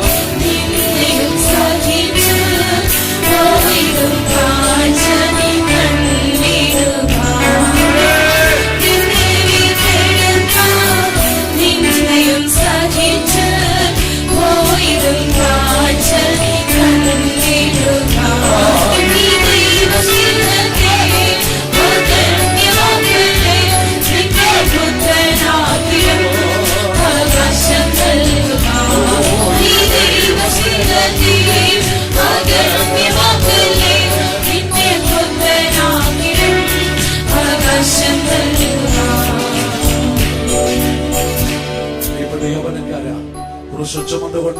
ഗൊൽഗോഥാ മലയിൽ അടിക്കപ്പെട്ട പാറ, അവനൊഴുകിയ വിലാപ്പുറത്തൊഴുകിയ ഉറവ. ആ ദൈവസ്നേഹത്തെ നീ അഗണ്യമാക്കി ജീവിക്കരുത്. ക്രിസ്തു അവൻ ഇടർച്ചക്കല്ല്. ദൈവത്തിന്റെ വചനത്തിലേക്ക് വരുമ്പോൾ ഒരു പാറ എന്ന നിലയിൽ ക്രിസ്തുവിനെ മൂന്നാമത് നമുക്ക് കാണുവാൻ കഴിയുന്നത് അവൻ ഇടർച്ചക്കല്ലും തടങ്ങൽ പാറയുമായിട്ടാകുന്നു. വിശുദ്ധ പത്രോസിന്റെ 1-ാം ലേഖനം 2-ാം അധ്യായത്തിന്റെ 7-ാം വാക്യത്തിലേക്ക് നമ്മൾ വീണ്ടും ശ്രദ്ധയെ കൊണ്ടുവരുമ്പോൾ അവിടെ അവനെ ആ നിലവാരത്തിൽ പരാമർശിച്ചിരിക്കുന്ന നമുക്ക് കാണുവാൻ സാധിക്കുന്നു. വായിച്ചാട്ടെ. വിശ്വസിക്കുന്ന നിങ്ങൾക്ക് ആ മാന്യതയുണ്ട്, വിശ്വസിക്കാത്തവർക്കോ വീട് പണിയുന്നവർ തള്ളിക്കളഞ്ഞ കല്ല് തന്നെ അടുത്തത് മൂലക്കല്ലും ഇടർച്ചക്കല്ലും അടുത്തത് തടങ്ങൽ പാറയുമായിരിക്കുന്നു. യേശു ഇടർച്ചക്കല്ല്, യേശു തടങ്ങൽ പാറ. യേശു ആർക്കാണ് ഇടർച്ചക്കല്ലായി തീർന്നത്? യേശു ആർക്കാണ് തടങ്ങൽ പാറയായി തീർന്നത്? തിരുവെഴുത്തിലേക്ക് നമ്മൾ കടന്നു വരുമ്പോൾ എന്തുകൊണ്ട് എപ്രകാരം യേശു ഇടർച്ചക്കല്ലായി തീർന്നു, തടങ്ങൽ പാറയായി തീർന്നു? അവന് തടങ്ങൽ പാറ, ഇടർച്ചക്കല്ലെന്ന് പറയാൻ കാരണം ആ പാറയിൽ തട്ടി അനേകർ വീണിട്ടുണ്ട്. ആ പാറയിൽ തട്ടി വീണ് അനേകർ തകർന്നു പോയതുകൊണ്ട് യേശു ഇടർച്ചക്കല്ലായി ജീവിത വഴിയിൽ കിടക്കുകയാണ്. ആർക്കാണ് യേശു ഇടർച്ചക്കല്ല്? കൊരിന്ത്യർ ലേഖനത്തിലേക്ക് കടന്നു വരുമ്പോൾ 1 കൊരിന്ത്യർ 1-ാം അധ്യായത്തിന്റെ 23-ാം വാക്യത്തില് വിശുദ്ധ പൗലോസ് ഇപ്രകാരം പറഞ്ഞു, ഞങ്ങളോ ക്രൂശിക്കപ്പെട്ടവനായ യേശുവിനെ പ്രസംഗിക്കണം. അത് പറഞ്ഞിട്ട് വീണ്ടും വിശുദ്ധ പൗലോസ് പറയുന്ന മറ്റൊരു കാര്യമുണ്ട്. വായിച്ചു നോക്കിയാട്ടെ. ഞങ്ങളോ ക്രൂശിക്കപ്പെട്ട ക്രിസ്തുവിനെ പ്രസംഗിക്കുന്നു. അടുത്തത് യഹൂദന്മാർക്ക് ഇടർച്ചയും. അടുത്തത് ജാതികൾക്ക് ഭോഷത്വമെങ്കിലും. അടുത്തത് യഹൂദന്മാരാകട്ടെ യവനന്മാരാകട്ടെ. അടുത്തത് വിളിക്കപ്പെട്ട ഏവർക്കും ദൈവശക്തിയായിരിക്കുന്ന ഒരു ക്രിസ്തു. എന്താണ് ഈ ക്രിസ്തുവിന്റെ പ്രത്യേകത? ഞങ്ങളോ ക്രൂശിക്കപ്പെട്ട യേശുവിനെ പ്രസംഗിക്കുന്നു. യഹൂദൻ ഇടർച്ച, ജാതികൾക്ക് ഭോഷത്വം. എങ്കിലും യഹൂദനാവട്ടെ യവനനാവട്ടെ വിളിക്കപ്പെട്ട് വിശ്വസിക്കുന്ന ഏതൊരുത്തനും ദൈവശക്തിയായിരിക്കുന്ന ക്രിസ്തു. ക്രിസ്തു ആർക്ക് ഇടർച്ചക്കല്ല്? വിശുദ്ധ പൗലോസ് പറയുന്നു യഹൂദൻ ഇടർച്ചക്കല്ല്. ഇത് ക്രിസ്തുവിന് 600 വർഷങ്ങൾക്കപ്പുറത്ത് യെശയ്യാവ് പ്രവചിച്ചു. യെശയ്യാവ് പ്രവാചകന്റെ പുസ്തകം 8-ാം അധ്യായത്തിന്റെ 14-ാം വാക്യത്തിലേക്ക് വരുമ്പോൾ അവിടെ ക്രിസ്തുവിനെ കുറിച്ച് യെശയ്യാവ് ഇങ്ങനെ പറഞ്ഞു, ദൈവത്തിന്റെ ജനത്തിന് അവനിൽ വിശ്വസിക്കുന്നവർക്ക് അവൻ ഒരു വിശുദ്ധ മന്ദിരമായിരിക്കും. വായിച്ചു നോക്കിയാട്ടെ. യേശുവിൽ വിശ്വസിക്കുന്നവർക്ക് അവൻ ഒരു വിശുദ്ധ മന്ദിരമായിരിക്കും. എന്നാൽ ഇസ്രായേൽ ഗ്രഹം രണ്ടിലും അടുത്തത് അവൻ ഒരു ഇടർച്ചക്കല്ലും യെരൂശലേം നിവാസികൾക്ക് ഒരു കുടുക്കും ഒരു കണിയുമായിരിക്കും. അടുത്തത് പലരും അതിന്മേൽ തട്ടി വീണ് തകർന്നു പോകും. അടുത്തത് അനേകർ കെണിയിൽ കുടുങ്ങി പിടിക്കപ്പെടുകയും ചെയ്യും. സ്തോത്രം. അവിടെ യെശയ്യാവ് പ്രവചിച്ചിരിക്കുകയാണ് ചെയ്യുന്നത്. എന്നാൽ അവൻ നമുക്ക് ഒരു വിശുദ്ധ മന്ദിരമായിരിക്കും. എന്നാൽ ഇസ്രായേൽ ഗ്രഹം രണ്ടിനും അവൻ ഒരു ഇടർച്ചക്കല്ലും തടങ്ങൽ പാറയുമായിരിക്കും. വീണ്ടും പറയുന്നു, യെരൂശലേം നിവാസികൾക്ക് അവൻ ഒരു കുടുക്കും ഒരു കെണിയുമായിരിക്കും. പലരും അതിൽ തട്ടി വീണ് തകർന്നു പോകും, കെണിയിൽ കുടുങ്ങി പിടിക്കപ്പെട്ടു പോകും. ആകയാൽ എന്നെ കേൾക്കുന്ന പ്രിയപ്പെട്ട ദൈവമക്കളെ, നമ്മുടെ കർത്താവ് യേശു ക്രിസ്തു ഇടർച്ചക്കല്ല്, അവൻ തടങ്ങൽ പാറ. ആർക്കാണ് ഇടർച്ചക്കല്ല്? ആർക്കാണ് തടങ്ങൽ പാറ? അവിടെ പ്രവാചകൻ യെശയ്യാവ് പറയുന്നു, ഇസ്രായേൽ ഗ്രഹം രണ്ടിനും, യഹൂദ ഗ്രഹത്തിനും ഇസ്രായേൽ ഗ്രഹത്തിനും അവൻ ഇടർച്ചക്കല്ല്, അവൻ തടങ്ങൽ പാറ. യെരൂശലേം നിവാസികൾക്ക് അവനൊരു കെണി, അവനൊരു കുടുക്ക്. പലരും അതിൽ തട്ടി വീണു, പലരും അതിൽ തട്ടി തകർന്നുപോയി. എങ്ങനെ യേശു ഇസ്രായേൽ ഗ്രഹം രണ്ടിനും, എങ്ങനെ യേശു യെരൂശലേം നിവാസികൾക്കും ഇടർച്ചക്കല്ലായി തീർന്നു, തടങ്ങൽ പാറയായി തീർന്നു? ഇത് വ്യക്തമായിട്ട് അറിയണമെങ്കിൽ റോമാലേഖനത്തിലേക്ക് നമ്മൾ കടന്നു പോകണം. റോമാലേഖനം 9-ാം അധ്യായത്തിന്റെ 30 മുതൽ 33 വരെയുള്ള വാക്യങ്ങളിലേക്ക് കടന്നു വരുമ്പോൾ യേശു എങ്ങനെ യഹൂദൻ ഇടർച്ചക്കല്ല എന്ന് വളരെ വ്യക്തമായിട്ട് പറഞ്ഞിട്ടുണ്ട്. റോമാലേഖനം 9-ാം അധ്യായത്തിന്റെ 30 മുതലുള്ള വാക്യങ്ങൾ ഒന്ന് വായിച്ചു. ആകയാൽ നാം എന്തു പറയേണ്ടു? നീതി പിന്തുടരാത്ത ജാതികൾ നീതി പ്രാപിച്ചു. ആകയാൽ നാം എന്തു പറയേണ്ടു? നീതിയെ പിന്തുടരാത്ത ജാതികൾ നീതി പ്രാപിച്ചിരിക്കുന്നു. അടുത്തത് വിശ്വാസത്താലുള്ള നീതി തന്നെ. അത് വിശ്വാസത്താലുള്ള നീതി തന്നെ. അടുത്തത് നീതിയുടെ പ്രമാണം പിന്തുടർന്ന.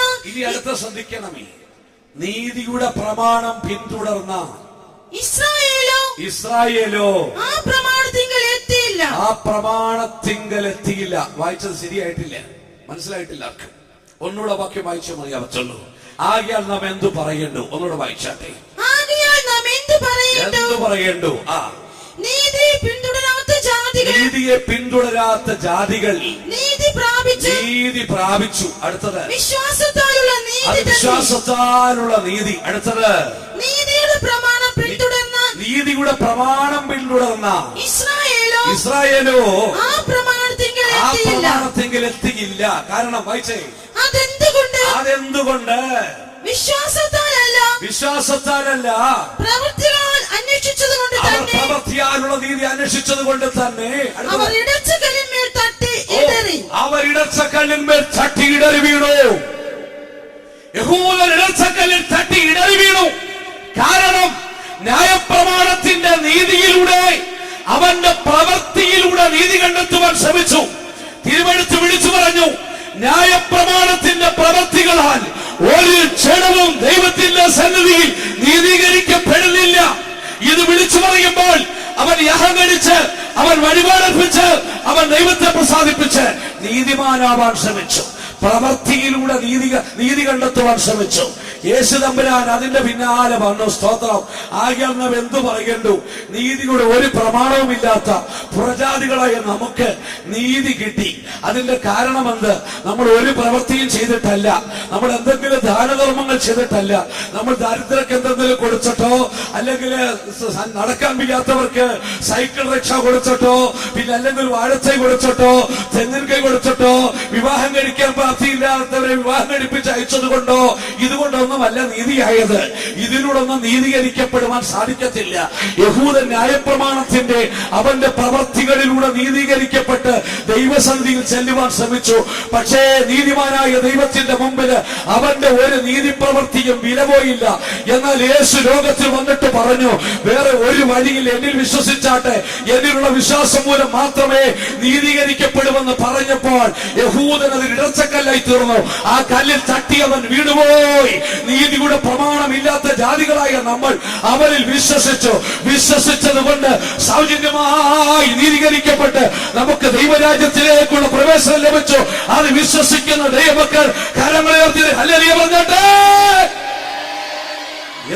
ഇന്നും കർമാചാരങ്ങളിലൂടെ, പ്രവൃത്തിയിലൂടെ നീതി കണ്ടെത്തുവാൻ ശ്രമിക്കുന്നവർ ആരെങ്കിലും ഉണ്ടെങ്കിൽ, എന്തെങ്കിലും ദാനധർമ്മങ്ങൾ ചെയ്താൽ, പാവപ്പെട്ടവരെ വല്ലതും സഹായിച്ചാല്, ദരിദ്രർക്ക് വല്ലതും കൊടുത്താല്, അല്ലെങ്കിൽ ആരെങ്കിലും കണ്ണിൽ പൊടിയിടാൻ വേണ്ടി എന്തെങ്കിലും ദാനപ്രവർത്തികൾ ചെയ്താല് നീതീകരിക്കപ്പെട്ട സ്വർഗത്തിൽ പോകാമെന്ന് ആരെങ്കിലും വിശ്വസിച്ചിരിക്കുന്നെങ്കിൽ, സഹോദര, നിന്റെ ജീവിതത്തിന്റെ വഴിയിൽ യേശു തമ്പുരാൻ ഇടച്ചക്കല്ല, ഒരു തടങ്ങൾ പറയാ.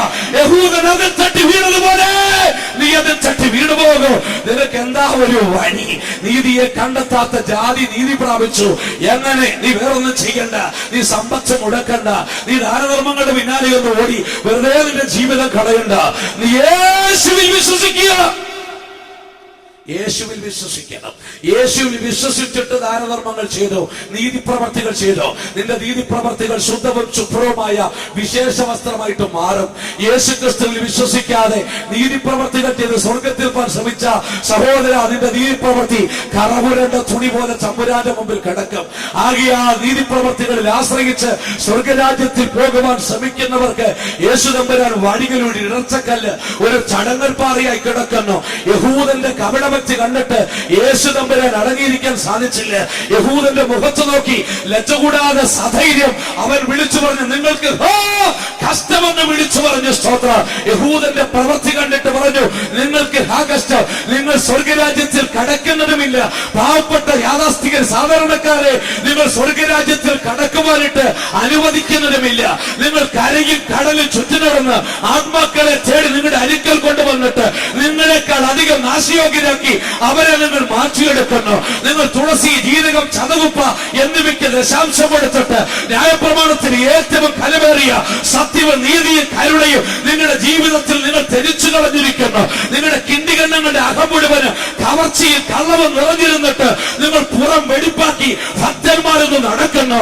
വെള്ളനേച്ച ചുവക്കല്ലറകളെ നിങ്ങൾക്ക് ആ കഷ്ടമെന്ന് യേശു അവരെ നോക്കി വിളിച്ചു പറഞ്ഞു.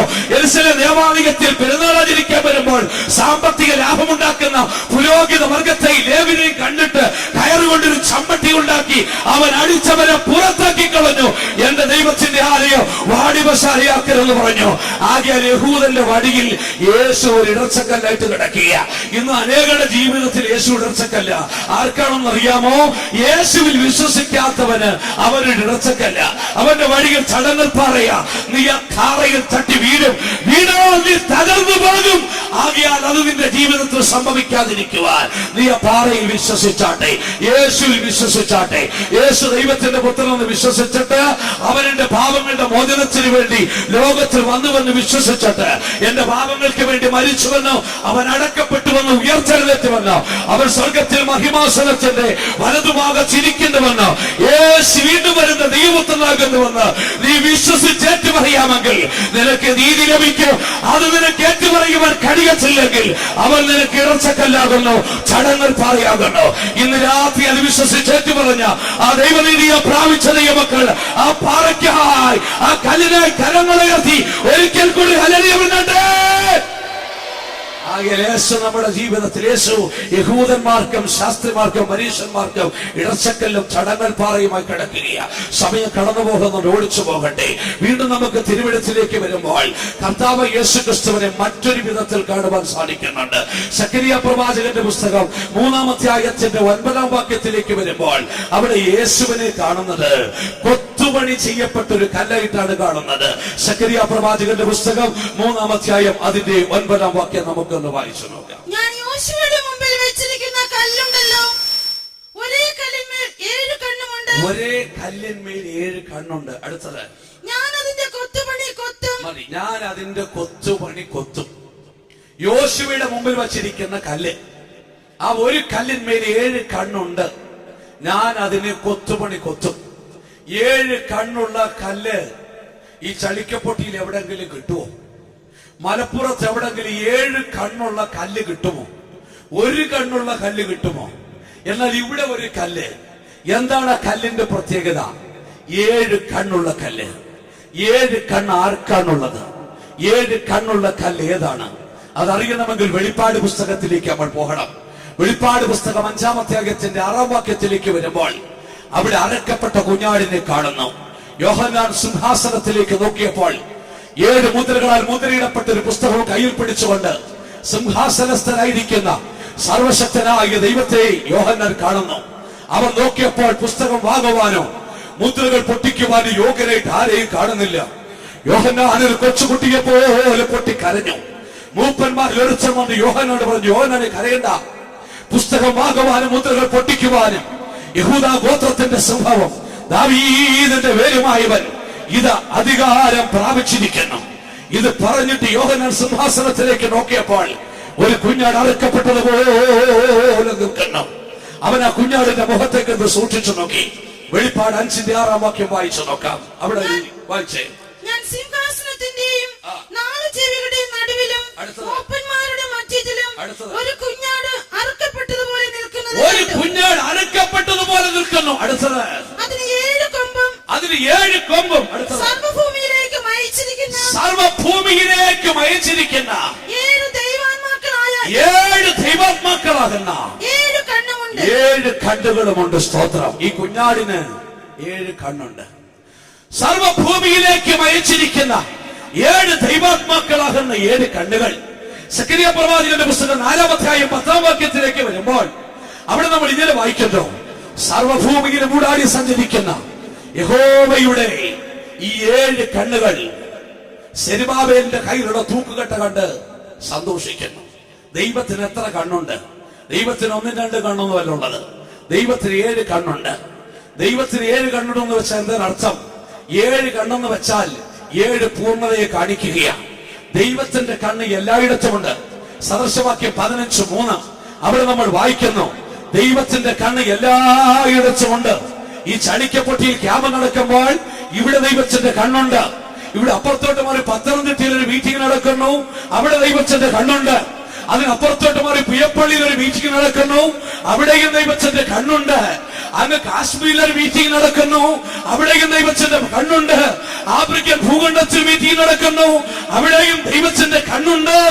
ദൈവത്തിന്റെ കണ്ണ് എല്ലായിടവുമുണ്ട്. അത് മാത്രമല്ല, അവൻ ആഹാത്തവരെയും നല്ലവരെയും നോക്കിക്കൊണ്ടിരിക്കുന്നു.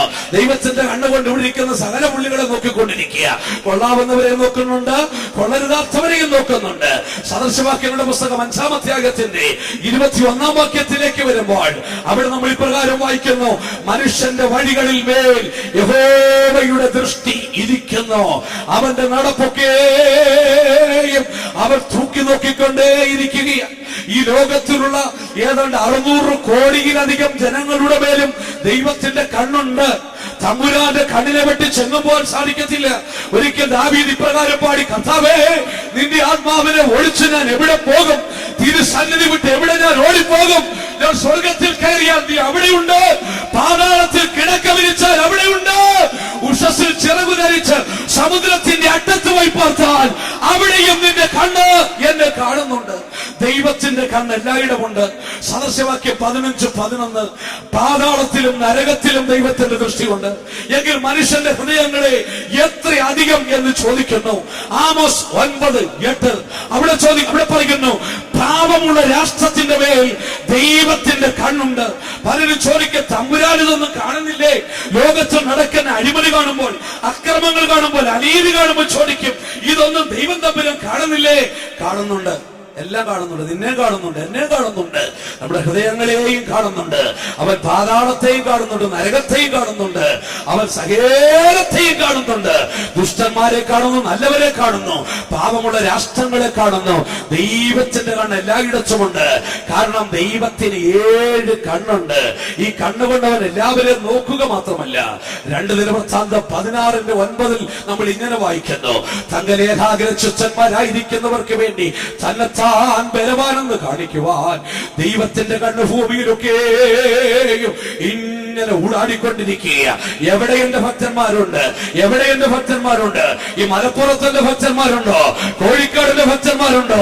എറണാകുളത്തിന്റെ ഭക്തന്മാരുണ്ടോ? ചെന്നൈ പട്ടണത്തിൽ എന്റെ ഭക്തന്മാരുണ്ടോ? ബാംഗ്ലൂരിൽ എന്റെ ഭക്തന്മാരുണ്ടോ? ശ്രീലങ്കയിൽ എന്റെ ഭക്തന്മാരുണ്ടോ? എനിക്ക് വേണ്ടി കാത്തിരിക്കുന്ന എന്റെ ഭക്തന്മാരുണ്ടെങ്കിൽ അവർക്ക് ഞാൻ ബലവാനെന്ന് കാണിച്ചു കൊടുക്കണം. ദൈവത്തിന്റെ കണ്ണുകൾ ഊടാടിക്കൊണ്ടിരിക്കുന്നു. ആകയാൽ ദൈവത്തിൽ 7 കണ്ണുകളുണ്ട്.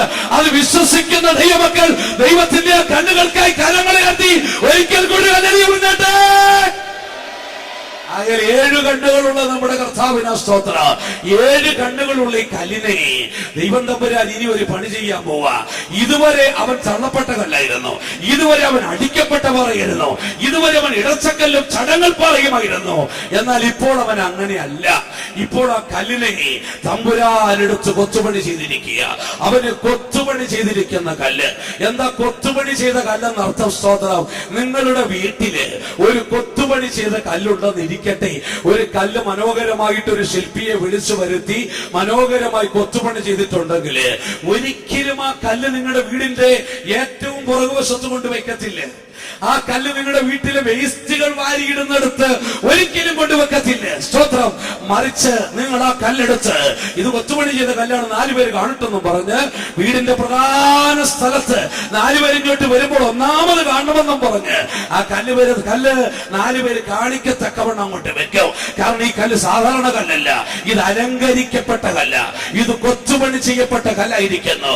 ശലോമോൻ രാജാവ് ആലയം പണിതപ്പോൾ ആലയത്തിന്റെ മുമ്പിൽ 2 സ്തംഭങ്ങൾ നിർത്തി. യാഖീനും ഗോവസും കടന്നു വരുന്നവരാദ്യം ഈ കൊത്തുപണി ചെയ്ത സ്തംഭങ്ങൾ കണ്ടിട്ടേ അകത്തോട്ട് വരാവൂ. ഇതുപോലെ സ്വർഗത്തില് ഒരു കല്ല് കൊത്തുപണി ചെയ്തു വെച്ചിരിക്കുന്നു. കൊത്തുപണി ചെയ്ത് വെച്ചിരിക്കുന്ന ചെയ്യുന്ന കല്ല് ഏതാണെന്നറിയാമോ? എന്റെ യേശുവാകുന്ന കല്ല്. എന്താണ് അവനെ കൊത്തുപണി ചെയ്യാൻ കാരണം? അവൻ ഈ ലോകത്തിലേക്ക് വന്നു. അവൻ ദൈവസ്വരൂപത്തിലിരിക്കെ ദൈവത്തോടുള്ള സമത്വം മുറുകെ പിടിച്ചുകൊള്ളണമെന്ന് വിചാരിക്കാതെ അവൻ തന്നെത്താൻ ഒഴിച്ച് ദാസരൂപം എടുത്ത് മനുഷ്യ സാദൃശ്യത്തിലായി വേഷത്തിൽ മനുഷ്യനായി വിളങ്ങി തന്നെത്താൻ ചാഴ്ചി ക്രൂശിലെ മരണത്തോളം അവൻ അനുസരണമുള്ളവനായി തീർന്നത് കൊണ്ട് തമ്പുരാൻ അവനെ എടുത്തുയർത്തി അവനെ കൊത്തുപണി ചെയ്തിട്ട് അവന് സകലനാമത്തിലും മേലായ നാമം കൊടുത്തു. സ്വർലോകരുടെയോ ഭൂലോകരുടെയോ അധോലോകരുടെയോ മുഴങ്കാലുകൾ ആ നാമം കേട്ടുമ്പോൾ വിറച്ച് മടങ്ങുവാൻ തുടങ്ങുന്നു. ആ നാമത്തെ അത്രമാത്രം ഉയർത്തി. ഏറ്റവും വലിയ നാമം ഏത്? അത് യേശുവിന്റെ നാമമാണ്. സ്തോത്ര. ആ നാമത്തെ അത്രമാത്രം അങ്ങ് ഉയർത്തി. ആ നാമം വേറെ പറഞ്ഞാൽ മതി, സാത്താൻ അങ്ങനെ സ്ഥലം വിടും. യേശുവെന്ന് കേട്ടാൽ മതി, ഭൂതങ്ങൾ പിന്നെ അവിടെ നിൽക്കത്തില്ല. ഒരിക്കൽ പത്രോസ് യോഹന്നാനും കൂടെ പ്രാർത്ഥിക്കാൻ വേണ്ടി ആലയത്തിലേക്ക് കടന്നുപോയി. പോകുമ്പോൾ ദേവാലയ ഗോപുരം അതുക്കല് നടക്കുവാൻ കഴിയാത്ത ഒരു മുടന്തനെ ആരൊക്കെയോ ചേർന്ന് എടുത്ത് അവിടെ കൊണ്ടുവന്ന് നിർത്തിയിരിക്കുക. എവിടുത്തെ സ്ഥിരം പുള്ളിയാ. വരുന്നവിടെയൊക്കെ പിരിച്ച് ഇവരിങ്ങനെ കുറച്ച് സമ്പാദിച്ചൊക്കെ ഇങ്ങനെ ജീവിക്കുക ചെയ്യുന്നത്. നോക്കിയപ്പോൾ രണ്ട് പാസ്റ്റർമാർ അങ്ങോട്ട് വരുന്നു. എവരുടെ മുഖത്തെ ആ ദൈവതേജസ്സും എവിടെ രൂപാകൃതിയൊക്കെ കണ്ടു കഴിഞ്ഞാല് എവിടെ കിലോടൊക്കെ ഉള്ള ലക്ഷണത്തിലാ. സ്തോത്രം. പ്രതീക്ഷയോടെ വല്ലതും കിട്ടുമെന്ന് കരുതി ആ മുടന്തനായ മനുഷ്യൻ കൈനീട്ടി വല്ലതും തരണമെന്ന് പറഞ്ഞു. അപ്പോഴാണ് ഞെട്ടിപ്പിക്കുന്നൊരു യാഥാർത്ഥ്യം പത്രോസും യോഹന്നാനും പറഞ്ഞത്. സഹോദര, പൊന്നും വെള്ളിയും ഒന്നും ഞങ്ങളുടെ കയ്യിൽ തരാനില്ല. ഈ ലോകത്തിൽ ഞങ്ങൾ ഒന്നുമില്ലാത്തവരാണ്. ഞങ്ങൾക്കെല്ലാം ഉണ്ടായിരുന്നു, എല്ലാം വിട്ടു. ഈ ലോകത്തിൽ ഒന്നുമില്ലാത്തവരായി ഞങ്ങൾ ജീവിക്കുന്നു. അതുകൊണ്ട് പൊന്നും വെള്ളിയും തരാൻ ഞങ്ങൾക്കില്ല. പിന്നെ എന്താണ് തരാനുള്ളത്? ഞങ്ങളുടെ കൈവശമുള്ളത് നിനക്ക് തരാം. വേണോ? അവൻ പറഞ്ഞു വേണം, തന്നാട്ടെ എങ്കിൽ എന്ന് പറഞ്ഞിട്ട് അവന്റെ കരം പിടിച്ചിട്ട് പറഞ്ഞു, നസ്രയന യേശുവിന്റെ നാമത്തിൽ എഴുന്നേറ്റ് നടക്ക എന്ന് പറഞ്ഞതും അവൻ നടക്ക എന്ന് പറഞ്ഞതും ഞാൻ ചിന്തിക്കുന്നു, ഒരൊറ്റ കുതിപ്പിൽ ചാടിയും എഴുന്നേറ്റ് കാണും. സ്തോത്രം. പിന്നെ ഏറിയവനില്ല. സ്തോത്രം. അവൻ ഓടിക്കളഞ്ഞു. സ്തോത്രം. ഇതാണ് യേശുവിന്റെ നാമത്തിന്റെ ശക്തി. കല്ലങ്ങോട്ട് അലങ്കരിച്ചു വെച്ചു. ആ പേര് പറഞ്ഞാൽ മതി ഭൂതങ്ങൾ ഓടാൻ തുടങ്ങിയ. ആ പേര് പറഞ്ഞാൽ മതി രോഗികൾ സൗഖ്യം പ്രാപിക്കാൻ തുടങ്ങിയ. ആ പേര് കേട്ടാൽ മതി ആ വിചാര ശക്തികൾ ഒഴിഞ്ഞു പോകാൻ തുടങ്ങിയാണ്. ആ കല്ലിപ്പോൾ അലങ്കരിക്കപ്പെട്ട് ഇതാ സിംഹാസനത്തിൽ വെച്ചിരിക്കുന്നു. തമ്പുരാൻ നമ്മുടെ കർത്താവ് യേശു ക്രിസ്തുവിനെ ലോകത്തിൽ വന്ന് തള്ളപ്പെട്ട കല്ലിനെ, തകർക്കപ്പെട്ട കല്ലിനെ, അടിക്കപ്പെട്ട കല്ലിനെ, ഇടർച്ചക്കല്ലിനെ യേശു തമ്പുരാൻ എന്താണ് ചെയ്ത്? അവൻ സ്വർഗാരോഹണം ചെയ്ത് സ്വർഗത്തിൽ ചെന്നപ്പോൾ തമ്പുരാൻ അവനെ സ്വീകരിച്ചു. തമ്പുരാൻ അവനെ സ്വീകരിച്ചിട്ട് അവനൊരു 3 കാര്യങ്ങൾ ചെയ്തു കൊടുത്തു. സ്തോത്രം. എന്താണ് ചെയ്യുന്നറിയാമോ? ഒന്നാമത് അവനെ സ്വീകരിച്ചിട്ട് 2-ാം സങ്കീർത്തനത്തിന്റെ 6-ാം വാക്യത്തിലേക്ക് വരുമ്പോൾ സ്വർഗാരോഹണം ചെയ്ത് സ്വർഗത്തിലേക്ക് ചെന്ന കർത്താവിനെ പിതാവായ ദൈവം സിയോന്റെ രാജാവായിട്ട് അഭിഷേകം ചെയ്ത് നിയമിച്ചു. 2-ാം സങ്കീർത്തനത്തിന്റെ 6-ാം വാക്യം വായിച്ചാട്ടെ. എന്റെ വിശുദ്ധ പർവ്വതമായ സിയോനിൽ ഞാൻ എന്റെ രാജാവിനെ വാഴിച്ചിരിക്കുന്നു. എന്റെ വിശുദ്ധ പർവ്വതമായ സിയോനിൽ ഞാൻ എന്റെ രാജാവിനെ വാഴിച്ചു വെച്ചു. ഉയർത്തെഴുന്നേറ്റ് സ്വർഗത്തിലേക്ക് ചെന്ന യേശു തമ്പുരാൻ ഇപ്പോൾ അടികൊണ്ട പാറയല്ല, ഇപ്പോൾ ഇടച്ചക്കല്ലല്ല, ഇപ്പോൾ തടങ്ങൾ പാറയല്ല, തള്ളപ്പെട്ട കല്ലല്ല, മറിച്ചോ അവൻ സിയോനിൽ രാജാവായി വാഴിക്കപ്പെട്ടിരിക്കുന്നു, കൊത്തുപണി ചെയ്യപ്പെട്ടിരിക്കുന്നു. പിതാവായി ദൈവം തന്റെ പുത്രനെ ഉയർത്തി സിയോന്റെ രാജാവായിട്ട് വാഴിച്ചു. 2-ാമത് അവനെ ചെയ്തത്, അവനെ സ്വർഗത്തിൽ എബ്രായ ലേഖനത്തിലേക്ക് വരുമ്പോൾ 8-ാം അധ്യായത്തിന്റെ 1-2 വാക്യത്തിൽ നമ്മൾ വായിക്കുന്നു, സ്വർഗത്തിൽ മഹിമാസനത്തിന്റെ വലതുഭാഗത്ത് ഇരുത്തി വിശുദ്ധ മന്ദിരത്തിന്റെ എന്ന് വെച്ചാൽ മനുഷ്യനല്ല, ദൈവം തന്നെ നിർമ്മിച്ച സത്യകൂടാഹാരത്തിന്റെ ശുശ്രൂഷകനായിരിക്കുന്ന മഹാപുരോഹിതനായി അവനെ നിയമിച്ചു. സ്വർഗത്തിലെ വിശുദ്ധ മന്ദിരത്തിന്റെ മഹാപുരോഹിതനായി, എന്നേക്കുമുള്ള മഹാപുരോഹിതനായി മൽക്കീസദേക്കിന്റെ ക്രമത്തിൽ യേശുവിനെ പുരോഹിതനായി നിയമിച്ചു. ഉയർത്തെഴുന്നേറ്റ ക്രിസ്തു ഇപ്പോൾ അവൻ കൊത്തുപണി ചെയ്യപ്പെട്ട കല്ല്. അവൻ ഒന്ന് സിയോന്റെ രാജാവ്, 2 സ്വർഗത്തിൽ ദൈവത്തിന്റെ ആലയത്തിന്റെ മഹാപുരോഹിതൻ. അത് മാത്രമല്ല, അവന് ലോകത്തെ നീതിയിൽ ന്യായം വിധിക്കുവാൻ പിതാവായ ദൈവം അധികാരം കൈമാറി തന്റെ രാജത്വത്തിന്റെ ചെങ്കോൽ പിതാവ് പുത്രനെ ഏൽപ്പിച്ചു. ഇപ്പോൾ നമ്മുടെ കർത്താവ് യേശു ക്രിസ്തു സിംഹാസനത്തിൽ ഇരിക്കുന്നു.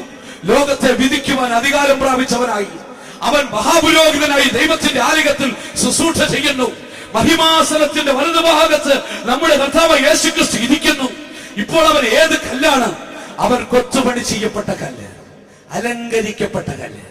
ആകെ എന്നെ കേൾക്കുന്ന ദൈവമക്കളെ, യേശു ലോകത്തിൽ വന്നു 33 വർഷം മാനവകുലത്തിന്റെ രക്ഷയ്ക്ക് വേണ്ടി തള്ളപ്പെട്ട കല്ലായി, തിരസ്കരിക്കപ്പെട്ടവനായി, ത്യജിക്കപ്പെട്ടവനായി അവൻ ലോകത്തിൽ ജീവിച്ചു. അവൻ എല്ലാവരും തള്ളപ്പെട്ടു, അടികൊണ്ട് പാറയിട്ടവൻ ജീവിച്ചു. പലർക്കും അവൻ ഇടർച്ചക്കല്ലായി തീർന്നു. എന്നാൽ സ്വർഗത്തിൽ ചെന്നപ്പോൾ ദൈവം അവനെ കൈക്കൊണ്ടു, അവനെ ഉയർത്തി. സ്വർഗത്തില് അവന് ഏറ്റവും ഉന്നതമായ സ്ഥാനത്ത് ഉന്നതമായ നാമം കൊടുത്ത് അവനെ രാജാവായി വാഴിച്ചു, മഹാപുരോഹിതനായി തീർത്തു. തന്റെ രാജത്വത്തിന്റെ ചെങ്കോൽ കൈമാറി ജനത്തെ ന്യായം വിധിക്കുവാൻ അധികാരം കൊടുത്തു. ഇപ്പോൾ അവൻ കൊത്തുപണി ചെയ്യപ്പെട്ട കല്ലായി സിയോനിൽ കാണപ്പെടുകയാണ് ചെയ്യുന്നത്. അത് മാത്രമല്ല, നമ്മൾ വായിച്ച കുറുവാക്യത്തിലേക്ക് കടന്നു വരുമ്പോൾ അവിടെ നമ്മൾ വായിക്കുന്നു, മനുഷ്യർ തള്ളിയതെങ്കിലും ദൈവസന്നിധിയിൽ ശ്രേഷ്ഠവും മാന്യവുമായ കല്ലാകുന്ന മൂലക്കല്ലാകുന്ന ക്രിസ്തു. നമ്മൾ വായിച്ച കുറുവാക്യത്തില് അങ്ങനെയാണ് കാണുന്നത്. യേശു ക്രിസ്തു മൂലക്കല്ലായി മാറ്റപ്പെട്ടു. കുറുവാക്യം ഒരിക്കൽ കൂടെ നമുക്ക് വായിച്ചു നോക്കാം. വിശ്വസിക്കുന്ന നിങ്ങൾക്ക് ആ മാന്യതയുണ്ട്.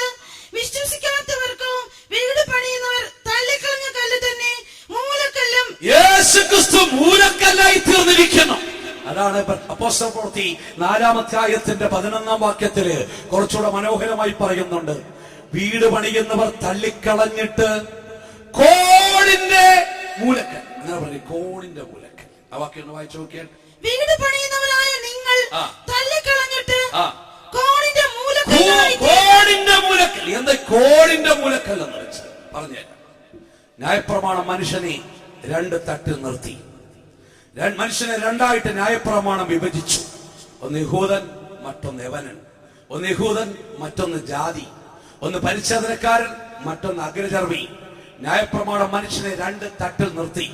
ലോകത്തിലെ സകല മാനവ കുലവും ന്യായപ്രമാണത്തിന്റെ ഇടത്തും വലത്തും തള്ളപ്പെട്ടവനും തിരസ്കരിക്കപ്പെട്ടവനുമായി അവൻ 2 ഭാഗത്ത് നിന്നു.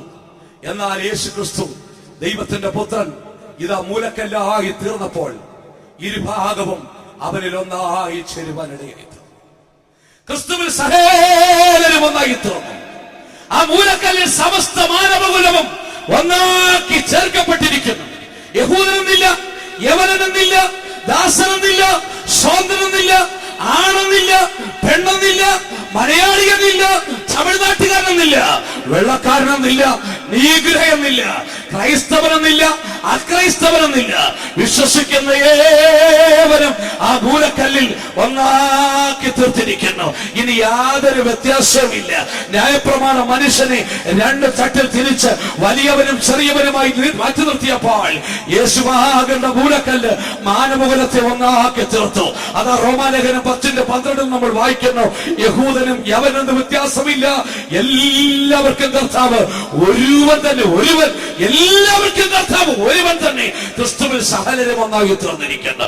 ഒരു വ്യത്യാസമില്ല. ഭാഷാ വ്യത്യാസമില്ല, ജാതി വ്യത്യാസമില്ല, നിറവ്യത്യാസമില്ല, വർഗ വ്യത്യാസമില്ല, ലിംഗ വ്യത്യാസമില്ല, ഒരു വ്യത്യാസമില്ല. ക്രിസ്തുവിൽ വിശ്വസിക്കുന്നവരെല്ലാവരും ക്രിസ്തുവിൽ ഒന്ന്. ആ മൂലക്കല്ലിൽ സകലരും ഒന്നാക്കി ചേർക്കപ്പെട്ടു ഒന്നായിരിക്കുന്നു. ഇനി വിഷയത്തിലേക്ക് മടങ്ങി വരട്ടെ. സമയം അധികരിച്ചിരിക്കുന്നല്ലോ. ആദ്യം ഞാൻ ഓടിച്ചു പറഞ്ഞിട്ട് ഞാൻ അവസാനിപ്പിക്കാം. നാളെ രാത്രി നമുക്ക് വിശദമായിട്ട് ചിന്തിക്കാം. യേശു ക്രിസ്തു മൂലക്കല്ല് എന്ന വിഷയത്തെ കുറിച്ച് നമ്മൾ പഠിക്കുമ്പോൾ പിതാവായ ദൈവം ഉയർത്തെഴുന്നേറ്റ് സ്വർഗത്തിൽ ചെന്ന് അലങ്കരിച്ച കൊത്തുപണി ചെയ്യപ്പെട്ട കല്ലിനെ എവിടെയാണ് മൂലക്കല്ലായിട്ടിരിക്കുന്നത്? ക്രിസ്തു എവിടെയാണ് മൂലക്കല്ലായി തീർന്നിരിക്കുന്നത്? ദൈവത്തിന്റെ വചനം പഠിക്കുമ്പോൾ ക്രിസ്തു 2 മൂലക്കല്ലായി. ഒന്ന്, അവൻ ദൈവസഭയുടെ മൂലക്കല്ല്. 2, അവൻ സിയോന്റെ മൂലക്കല്ലായി തീർന്നു. ഒന്ന്, അവൻ ദൈവസഭയുടെ മൂലക്കല്ല്. 2, അവൻ സിയോന്റെ മൂലക്കല്ലായി തീർന്നു. ദൈവസഭയുടെ മൂലക്കല്ലാകുന്ന ക്രിസ്തു. ഒരു മൂലക്കല്ല് എന്ന് പറയുമ്പോൾ ക്രിസ്തുവിനെ മൂലക്കല്ലായി പിതാവായ ദൈവം സഭയ്ക്ക് ഇട്ടുമെന്ന് പറഞ്ഞാൽ അതിന്റെ അർത്ഥം പണി ആരംഭിച്ചിട്ടേ ഉള്ളൂ. ആ മൂലക്കല്ലിൽ തുടങ്ങി പിന്നീട് അതിനോട് ചേർത്ത് പണിയുണ്ട്. ഒരു സ്റ്റാർട്ടിംഗ്. യേശു ക്രിസ്തു മൂലക്കല്ലായി ഇടപെട്ടു, അതിനോട് ചേർത്ത് ദൈവസഭ പണിയപ്പെടുന്നു. സിയോനിൽ യേശു ക്രിസ്തുവിനെ മൂലക്കല്ലായി ഇട്ടു, അതിനോട് ചേർത്ത് സ്വർഗരാജ്യം പണിയപ്പെടുന്നു. യേശു ക്രിസ്തു മൂലക്കല്ലായി സിയോനിൽ ഇടപെട്ടിരിക്കുന്ന സ്വർഗരാജ്യത്തിൽ ചെന്ന് ചേർന്നുവെങ്കിൽ യേശു ക്രിസ്തു മൂലക്കല്ലായി ഇട്ടിരിക്കപ്പെട്ടിരിക്കുന്ന ദൈവസഭയ്ക്കകത്ത് ഞാനും നിങ്ങളും ചേർത്ത് പണിയപ്പെടണം. അതാകുന്ന എഫെസ്യ ലേഖനത്തിലേക്ക് വരുമ്പോൾ 2-ാം അധ്യായം 20 മുതൽ താഴോട്ടുള്ള വാക്യങ്ങൾ വരുമ്പോൾ അവിടെ നമ്മൾ ഇപ്രകാരം വായിക്കുന്നു. അവിടെ വായിച്ചാട്ടെ. യേശുക്രിസ്തു എന്ന മൂലക്കല്ലായിരിക്കെ നിങ്ങൾ അപ്പോസ്തലന്മാരും പ്രവാചകന്മാരും എന്ന അടിസ്ഥാനത്തിൽ പണിതിരിക്കുന്നു. അവനിൽ നിങ്ങളെയും ദൈവത്തിന്റെ നിവാസമാകേണ്ടതിന് ആത്മാവിനാൽ ഒന്നിച്ച് പണിതു വരുന്നു. ഒരു കെട്ടുപണി അവിടെ കാണുവാൻ സാധിക്കുന്നു. ദയവായി ശ്രദ്ധിച്ചാട്ടെ. യേശുക്രിസ്തു കെട്ടുപണിയുടെ മൂലക്കല്ല്, ദൈവസഭയുടെ മൂലക്കല്ല് ക്രിസ്തു. അവനോട് ചേർത്ത് അപ്പോസ്തലന്മാർ പ്രവാചകന്മാർ അടിസ്ഥാന കല്ല്. ആ അടിസ്ഥാന കല്ലുകളോട് ചേർത്ത് നിങ്ങളെയും ദൈവത്തിന്റെ ജനത്തെയും ആ കല്ലിൽ വിശ്വസിക്കുന്നവരെയും ചേർത്ത് ദൈവസഭ പണിയപ്പെട്ടുകൊണ്ടിരിക്കുന്നു. ഇന്ന് ലോകത്തിൽ അനേക സഭകളുണ്ട്.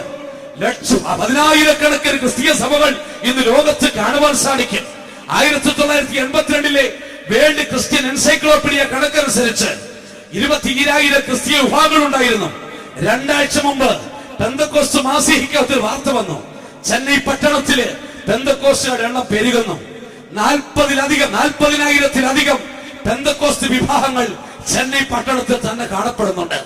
ക്രിസ്തീയ വിഭാഗങ്ങൾ വളർന്നു വർദ്ധിച്ചു വന്നുകൊണ്ടിരിക്കുക. ഇഷ്ടം പോലെ സഭകൾ വർദ്ധിക്കുന്നു. പക്ഷെ ഒരു ചോദ്യം, നിങ്ങൾ ഏത് സഭയിൽ അംഗമായിരിക്കണം? യേശു ക്രിസ്തു മൂലക്കല്ലായി, അപ്പോസ്തലന്മാർ അടിസ്ഥാനമായി, അതിനോട് ചേർത്ത് പണിയപ്പെടുന്ന ജീവനുള്ള കല്ലുകളെ കൊണ്ട് ചേർത്ത് പണിയപ്പെടുന്ന ദൈവസഭയുടെ കല്ലുകളായി നിങ്ങൾ മാറ്റപ്പെട്ടിട്ടുണ്ടോ? ദൈവം പണിയുന്ന സഭയ്ക്ക് ഒരു മൂലക്കല്ലുണ്ട്, അത് യേശു ക്രിസ്തു. അതിനോട് ചേർന്ന് അടിസ്ഥാന കല്ലുകളുണ്ട്. അടിസ്ഥാന കല്ലുകൾ അത് അപ്പോസ്തലന്മാർ പ്രവാചകന്മാരാകുന്നു. യേശു ക്രിസ്തുവാകുന്ന മൂലക്കല്ലിനോട് അപ്പോസ്തലന്മാർ പ്രവാചകന്മാരെ ചേർത്ത് ദൈവസഭ പണിതുകൊണ്ടേ ഇരിക്കുന്നു. തിരുവെഴുത്തിൽ 1 കൊരിന്ത്യർ 12:28 നമ്മൾ വായിക്കുന്നു. ദൈവം സഭയിൽ 1ാമത് അപ്പോസ്തലന്മാരെ നിയമിച്ചു.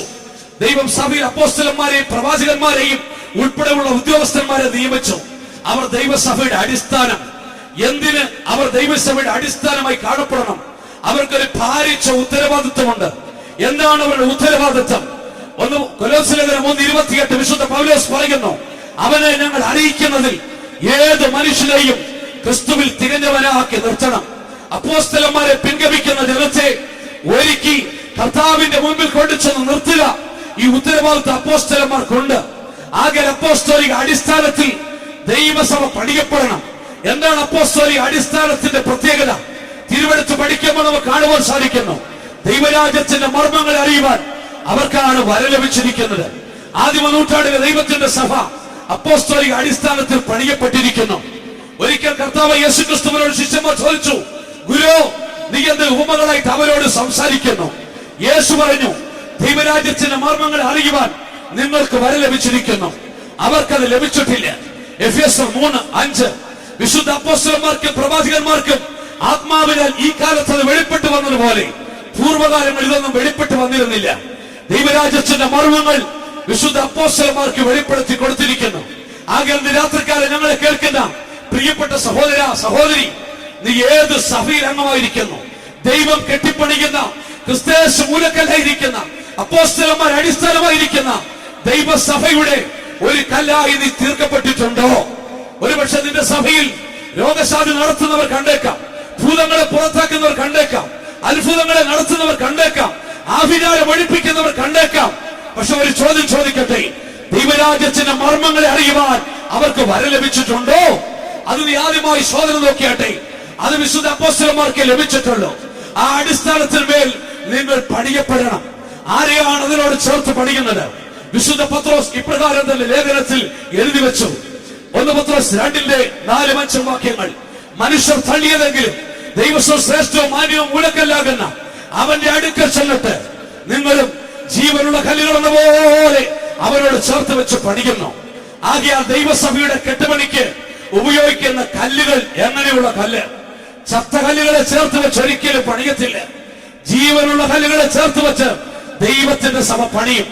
ഈ ദൂത് ഞാൻ അവസാനിപ്പിക്കും മുമ്പ് ഒരു ചോദ്യം നിന്റെ മനസാക്ഷിക്ക് നേരെ വിരൽ ചൂണ്ടി ചോദിക്കട്ടെ, നീ നിർജീവമായ കല്ലോ അതോ ജീവൻ പ്രാപിച്ച കല്ലോ? എങ്ങനെ നിനക്ക് തിരിച്ചറിയുവാൻ സാധിക്കും? എന്താണ് നിർജീവമായ കല്ലിന്റെ അവസ്ഥ? അപ്പനെ വിട്ട് ദൂരമേ പോയ ആ മുടിയനായ പുത്രൻ അപ്പന്റെ അടുക്കലേക്ക് മടങ്ങി വന്നപ്പോൾ അപ്പൻ പറഞ്ഞു, ഈ എന്റെ മകൻ മരിച്ചവനായിരുന്നു, ഇപ്പോൾ ജീവിക്കുന്നു.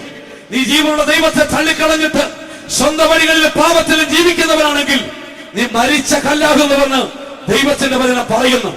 സ്വന്തം വഴികളിലും സ്വന്തം ഇഷ്ടത്തിലും ജീവിച്ച് ദൈവത്തെ തള്ളിക്കളഞ്ഞിട്ട് മുന്നോട്ടുള്ള ജീവിതമേ നിന്നെ ഈ കെട്ടുപണിയോട് ചേർത്ത് വെച്ച് പണിയാൻ സാധിക്കത്തില്ല. വീണ്ടും എഫേസ്യ ലേഖനം 2:1 അതിക്രമങ്ങളാലും പാപങ്ങളാലും മരിച്ച ഒരവസ്ഥയെ കുറിച്ച് പറയുന്നുണ്ട്.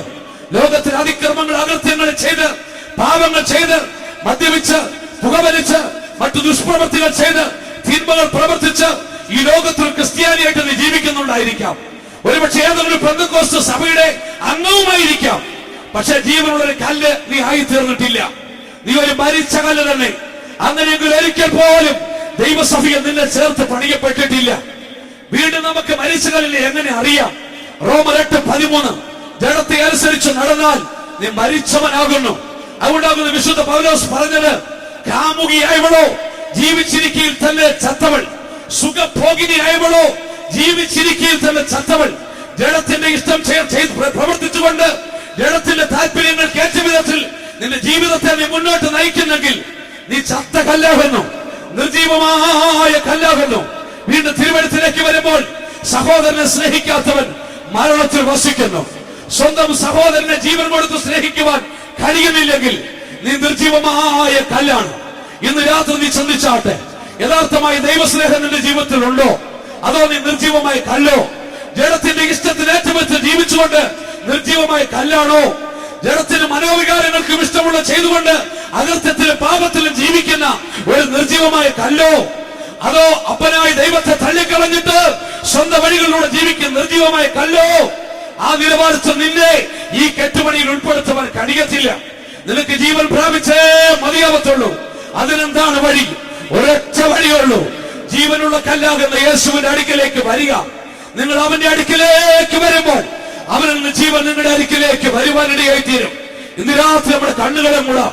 നാളെ രാത്രി നമുക്ക് വിശദമായി ചിന്തിക്കാം. ഇന്ന് രാത്രി ഒരു നിർജീവമായ അവസ്ഥയില് നിർജീവമായ കല്ലായി നീ ദൈവത്തിന്റെ സന്നിധിയിൽ കടന്നു വന്നിട്ട് പാപം നിന്റെ മനസ്സാക്ഷിയെ കുറ്റപ്പെടുത്തി. അപ്പോ ഞാൻ ആ കെട്ടുപണിയിൽ ദൈവസഭയുടെ ഭാഗമായി തീർന്നിട്ടില്ല. യേശു ക്രിസ്തുവിനോട് ചേർത്ത് തന്നെ പണിയപ്പെട്ടിട്ടില്ല. അപ്പോസ്തലന്മാരോട് ചേർത്ത് തന്നെ പണിയപ്പെട്ടിട്ടില്ല. ഈ നിലവാരത്തിൽ ഒരു മരിച്ച അവസ്ഥയിലാണോ നീ ആയിരിക്കുന്നത്? ഇന്ന് രാത്രി ദൈവസ്ഥലം വിട്ടു പോകും മുമ്പ് ദൈവാത്മാവ് നിനക്ക് ബുദ്ധി തരുന്നു. ആ ജീവനുള്ള കല്ല് നമ്മുടെ മധ്യേ കടന്നു വന്നിട്ടുണ്ട്. ഇന്ന് രാത്രി നീ വിശ്വസിക്കുമെങ്കിൽ ആ കല്ലിന്റെ അടുത്തേക്ക് നീ കടന്നില്ലെമെങ്കിൽ നീ ജീവനുള്ള കല്ലായി മാറ്റപ്പെടും. യേശു ക്രിസ്തു പറഞ്ഞു, ഞാൻ സ്വർഗത്തിൽ ഇറങ്ങി വന്ന ജീവന്റെ അപ്പമാകുന്നു. എന്നെ തിന്നുന്നവൻ എൻ മൂലം ജീവിക്കുവാൻ ഇടയായി തീരും. ഇന്ന് രാത്രി യേശുവിനെ നമുക്ക് ഭുജിക്കുന്നവരായി തീരാം. യേശു സാക്ഷാൽ ജീവന്റെ വൃക്ഷമാകുന്നു. യേശു സാക്ഷാൽ ജീവന്റെ ഉറവയാകുന്നു. ഇന്ന് രാത്രി ആ ജീവന്റെ വൃക്ഷത്തിൽ നിന്ന് തിന്നുവീൻ. ഇന്ന് രാത്രി ആ ജീവന്റെ ഉറവയിൽ നിന്ന് കുടിക്കുവീൻ. യേശു പറഞ്ഞു, മോഷ്ടിക്കുവാനും അറുക്കുവാനും മുടിക്കുവാനും കള്ളം വരുന്നു, ഞാനോ ജീവൻ തരുവാനും സമൃദ്ധിയായി ജീവൻ തരുവാനും ഇതാ ലോകത്തിലേക്ക് വന്നിരിക്കുന്നു. യേശുവിന്റെ അടുക്കലേക്ക് കടന്നു വന്നിട്ട് നീ പാപങ്ങളെ ഏറ്റുപറഞ്ഞ് ഉപേക്ഷിച്ച് നീ മാനസാന്തരപ്പെടുമ്പോൾ അവനെ ഉയർപ്പിക്കുകയാണ് ചെയ്യുന്നത്. ദൈവകൽപ്പനയാകുന്ന ജലസ്നാനം നീ സ്വീകരിക്കുവാൻ തയ്യാറാകുമ്പോൾ അവൻ നിന്നെ ഉയർപ്പിക്കുകയാണ് ചെയ്യുന്നത്. പരിശുദ്ധാത്മാവിനെ നീ പ്രാപിക്കുമ്പോൾ ജീവന്റെ ആത്മാവ് നിന്റെ ഭരണം ഏറ്റെടുക്കുവാൻ തുടങ്ങും. നിന്നിലെ മരിച്ച കല്ല് നിർജീവമായ അവസ്ഥ മാറ്റപ്പെടും. കണ്ണുകളെ മൂടാം, മുഴങ്കാലുകളെ മടക്കാം. ഇന്ന് രാത്രിക്കാലം എനിക്ക് ദൈവത്തിന്റെ സന്നിധിയിൽ ജീവൻ പ്രാപിച്ച് മടങ്ങി പോകണം. എത്ര ദൈവമക്കൾ ആഗ്രഹിക്കുന്നു. ആഗ്രഹിക്കുന്ന ദൈവമക്കൾ ദിവസം അടുത്ത് വന്നോട്ടെ. കർത്താവേ, ഞാൻ പാപത്താൽ മരിച്ച കല്ലായി ലോകത്തിൽ കാണപ്പെടുന്നു. യേശു ലോകത്തിലേക്ക് വന്നു. എനിക്ക് വേണ്ടി അടികൊണ്ടു, എനിക്ക് വേണ്ടി തകർക്കപ്പെട്ടു, എനിക്ക് വേണ്ടി തിരസ്കരിക്കപ്പെട്ടു, എനിക്ക് വേണ്ടി തള്ളപ്പെട്ടു. അവന്റെ വിലാപ്പുറത്ത് ഉറവ പൊട്ടി ഒഴുകി. ഇന്ന് രാത്രി ആ ഉറവിൽ ഞാൻ കുടിച്ച് ജീവനുള്ള കല്ലായി മാറ്റപ്പെടട്ടെ. ഞാൻ മരിച്ചവനായി തീരരുത്. ഇന്ന് രാത്രി മരിച്ചവരായിട്ടിരിക്കുന്നവരെല്ലാവരും ഒരു നിമിഷം ദൈവത്തിൽ കണ്ണുകളെ മൂടി അപ്പോ എന്നെ ജീവിപ്പിക്കണമെന്ന് പറഞ്ഞാട്ടെ. ഒരു നിമിഷം സമർപ്പിക്കുന്നെങ്കിൽ ഇന്ന് രാത്രി ആ ഉറവ നിന്റെ ഹൃദയത്തിലേക്ക് ഒഴുകി വരാൻ പോകുന്നു. ആരും ദിവസവും അവന് മാറ്റിയിരിക്കരുത്. എല്ലാ നാവും ചലിക്കണം. ജീവൻ പ്രാപിച്ച് ആ കെട്ടുപണിയിൽ അംഗമായി തീർന്നുള്ള ദൈവമക്കളെ ഈ വചനങ്ങൾക്കായി ദൈവത്തെ സ്തുതിച്ചാട്ടെ. ഈ വചനങ്ങൾക്കായി ദൈവത്തെ മഹത്വപ്പെടുത്തിയാട്ടെ. നീ ആയിരിക്കുന്ന സ്ഥാനമോർത്ത്, ദൈവം നിന്നെ ആക്കി വെച്ചിരിക്കുന്ന പദവിയോർത്ത് നീ ദൈവത്തെ സ്തുതിച്ചാട്ടെ. ഒരു നാവും അവന് മാറ്റിയിരിക്കരുത്. എല്ലാ നാവും ചലിക്കണം. നമുക്ക് വായു തുറന്ന് ദൈവത്തെ സ്തുതിക്കാം. കർത്താവ്, ഇന്ന് രാത്രി എന്നെ ജീവിപ്പിക്കണമേ. ഇന്ന് രാത്രി എന്നെ ജീവിപ്പിക്കണമേ. നിന്റെ ജീവൻ എന്നിലേക്ക് കടന്നു വരണമേ. ആ ഉറവ എന്നിലേക്ക് ഒഴുകണമേ. ആ ജീവവൃക്ഷത്തിന്റെ ഫലം എനിക്ക് തരണമേ. ജീവിക്കുന്നു യേശു ജീവിക്കുന്നു, നിനക്കായി ജീവിക്കുന്നു. ജീവിക്കുന്നു യേശു ജീവിക്കുന്നു, നിനക്കായി ജീവിക്കുന്നു. ഓ ഇന്നാലെയും ഇന്നും മാറാത്തവനാവൻ നിനക്കായി ജീവിക്കുന്നു. ഓ ഇന്നാലെയും ഇന്നും മാറാത്തവനാവൻ വിശ്വാസത്തോടെ. ഓ ജീവിക്കുന്നു യേശു ജീവിക്കുന്നു, നിനക്കായി ജീവിക്കുന്നു. ജീവിക്കുന്നു യേശു ജീവിക്കുന്നു, നിനക്കായി ജീവിക്കുന്നു. ഇന്നാലെയോ ഇന്നും മാറാത്തവൻ യേശു നിനക്കായി ജീവിക്കുന്നു. യേശു നിനക്കായി ജീവിക്കുന്നു. വിശ്വസിക്കുക. ഓ ഇന്നാലെയോ ഇന്നും മാറാത്തവൻ അതിനടുത്തേക്ക് വന്നു. ഓ ഇന്നാലെയോ ജീവനുള്ള കല്ലിനടുത്തേക്ക് വന്നു. ഓ ഇന്നാലെയോ കർത്താവേ എന്നെ ജീവിപ്പിക്കണം.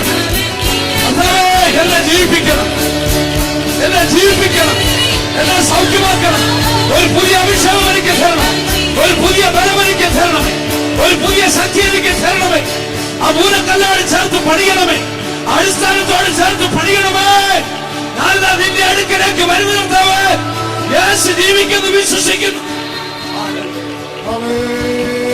പ്രിയപ്പെട്ട ദൈവമക്കളെ, നമുക്കൊരു നിമിഷം ജീവിക്കുന്നു യേശു ജീവിക്കുന്നു, നിനക്കായി ജീവിക്കുന്നുവെന്ന് പാടി അനുഭവത്തോടെ പറയാം.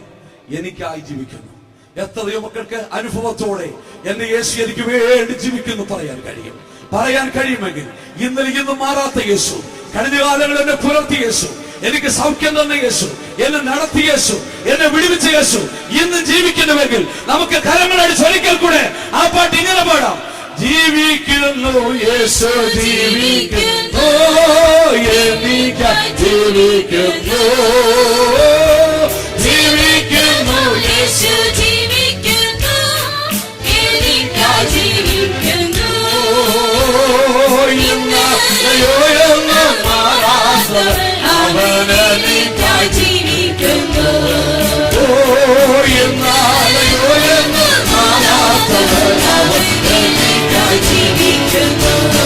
ഓ ജീവിക്കുന്നു യേശു ജീവിക്കുന്നു, എനിക്കായി ജീവിക്കുന്നു. ഓ ജീവിക്കുന്നു യേശു ജീവിക്കുന്നു, എനിക്കായി ജീവിക്കുന്നു. ഇന്നാലെയോ ഇന്നും മാറാത്തവൻ അവൻ എനിക്കായി ജീവിക്കുന്നു. യേശു എനിക്കായി ജീവിക്കുന്നു. യേശു എനിക്കായി ജീവിക്കുന്നു. യേശു എനിക്കായി ജീവിക്കുന്നു. യേശു എനിക്കായി ജീവിക്കുന്നു.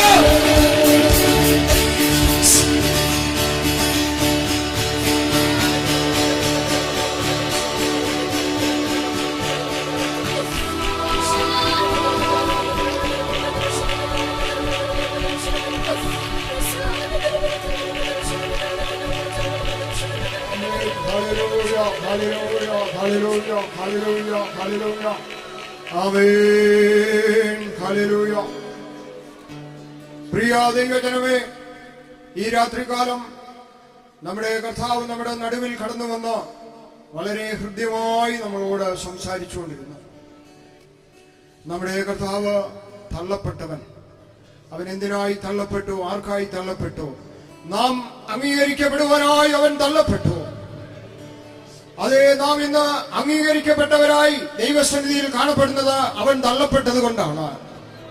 നമ്മുടെ കർത്താവ് അടിക്കപ്പെട്ടു. എന്തിനായി അവൻ അടിക്കപ്പെട്ടു? നമ്മുടെ സകല പാപങ്ങളെ പോക്കി നമ്മെ ശുദ്ധീകരിപ്പാൻ അവൻ അടിക്കപ്പെട്ട് അവന്റെ രക്തം സകല പാപം പോക്കി നമ്മെ ശുദ്ധീകരിക്കുന്നു.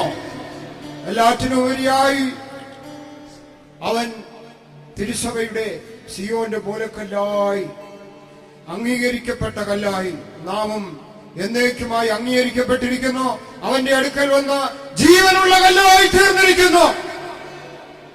സന്തോഷത്തോടെ നമുക്ക് എഴുന്നേറ്റ് നിന്ന് ആ കർത്താവിനെ മഹത്വപ്പെടുത്തി ജീവനുള്ളവരായി മടങ്ങി പോകുവാനിടയാകട്ടെ. എല്ലാവരും എഴുന്നേറ്റ് നിന്നാട്ടെ.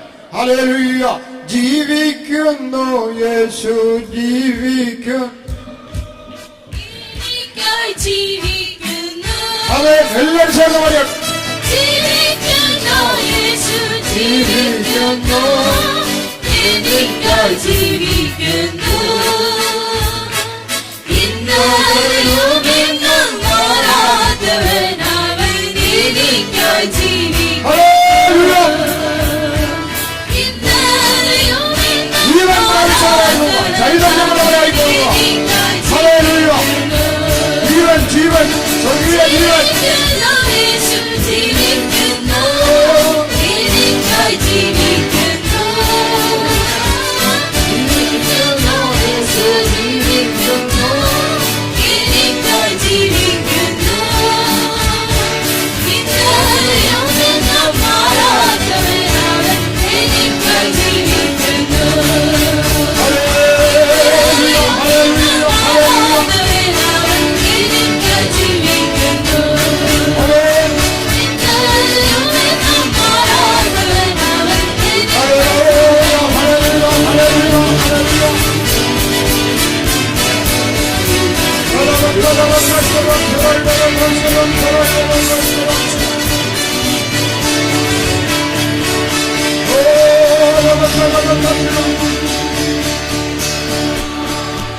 Hallelujah, hallelujah, hallelujah, hallelujah, hallelujah, hallelujah. Amen. പ്രിയ ദൈവജനമേ, ഈ വചനം ജീവന്റെ വചനമാണ്. ഈ വചനത്താൽ നാം ഇന്നും ജീവിപ്പിക്കപ്പെട്ടിരിക്കുകയാണ്. എല്ലാ മരിച്ച അവസ്ഥകളെ മാറ്റി അതേ തിരുവചനത്താൽ അവൻ നമ്മെ ജീവിപ്പിച്ചിരിക്കുന്നു. ആ ജീവൻ നിത്യജീവനായി നാം അനുഭവിച്ചുകൊണ്ടിരിക്കുകയാണ്. നമ്മുടെ കർത്താവ് എന്നേക്കും ജീവിച്ചിരിക്കുന്നു. നാമും അവനോടുകൂടെ എന്നേക്കും ജീവിക്കും. അവൻ മാറാത്തവനാണ്. അവന്റെ വാഗ്ദത്തങ്ങൾക്കൊന്നും മാറ്റമില്ല. അവന്റെ സ്നേഹത്തിന് മാറ്റമില്ല. അവന്റെ കരുണയ്ക്ക് മാറ്റമില്ല. അവൻ മാറാത്തവനായി. ഒരു നിമിഷം കൂടെ അനുഗ്രഹം പ്രാപിച്ചു പോകുക. കൂടുതൽ സമയമില്ല, ഉടൻ നിർത്തുന്നതാണ്. യേശു മാറാത്തവൻ, യേശു മാറാത്തവൻ.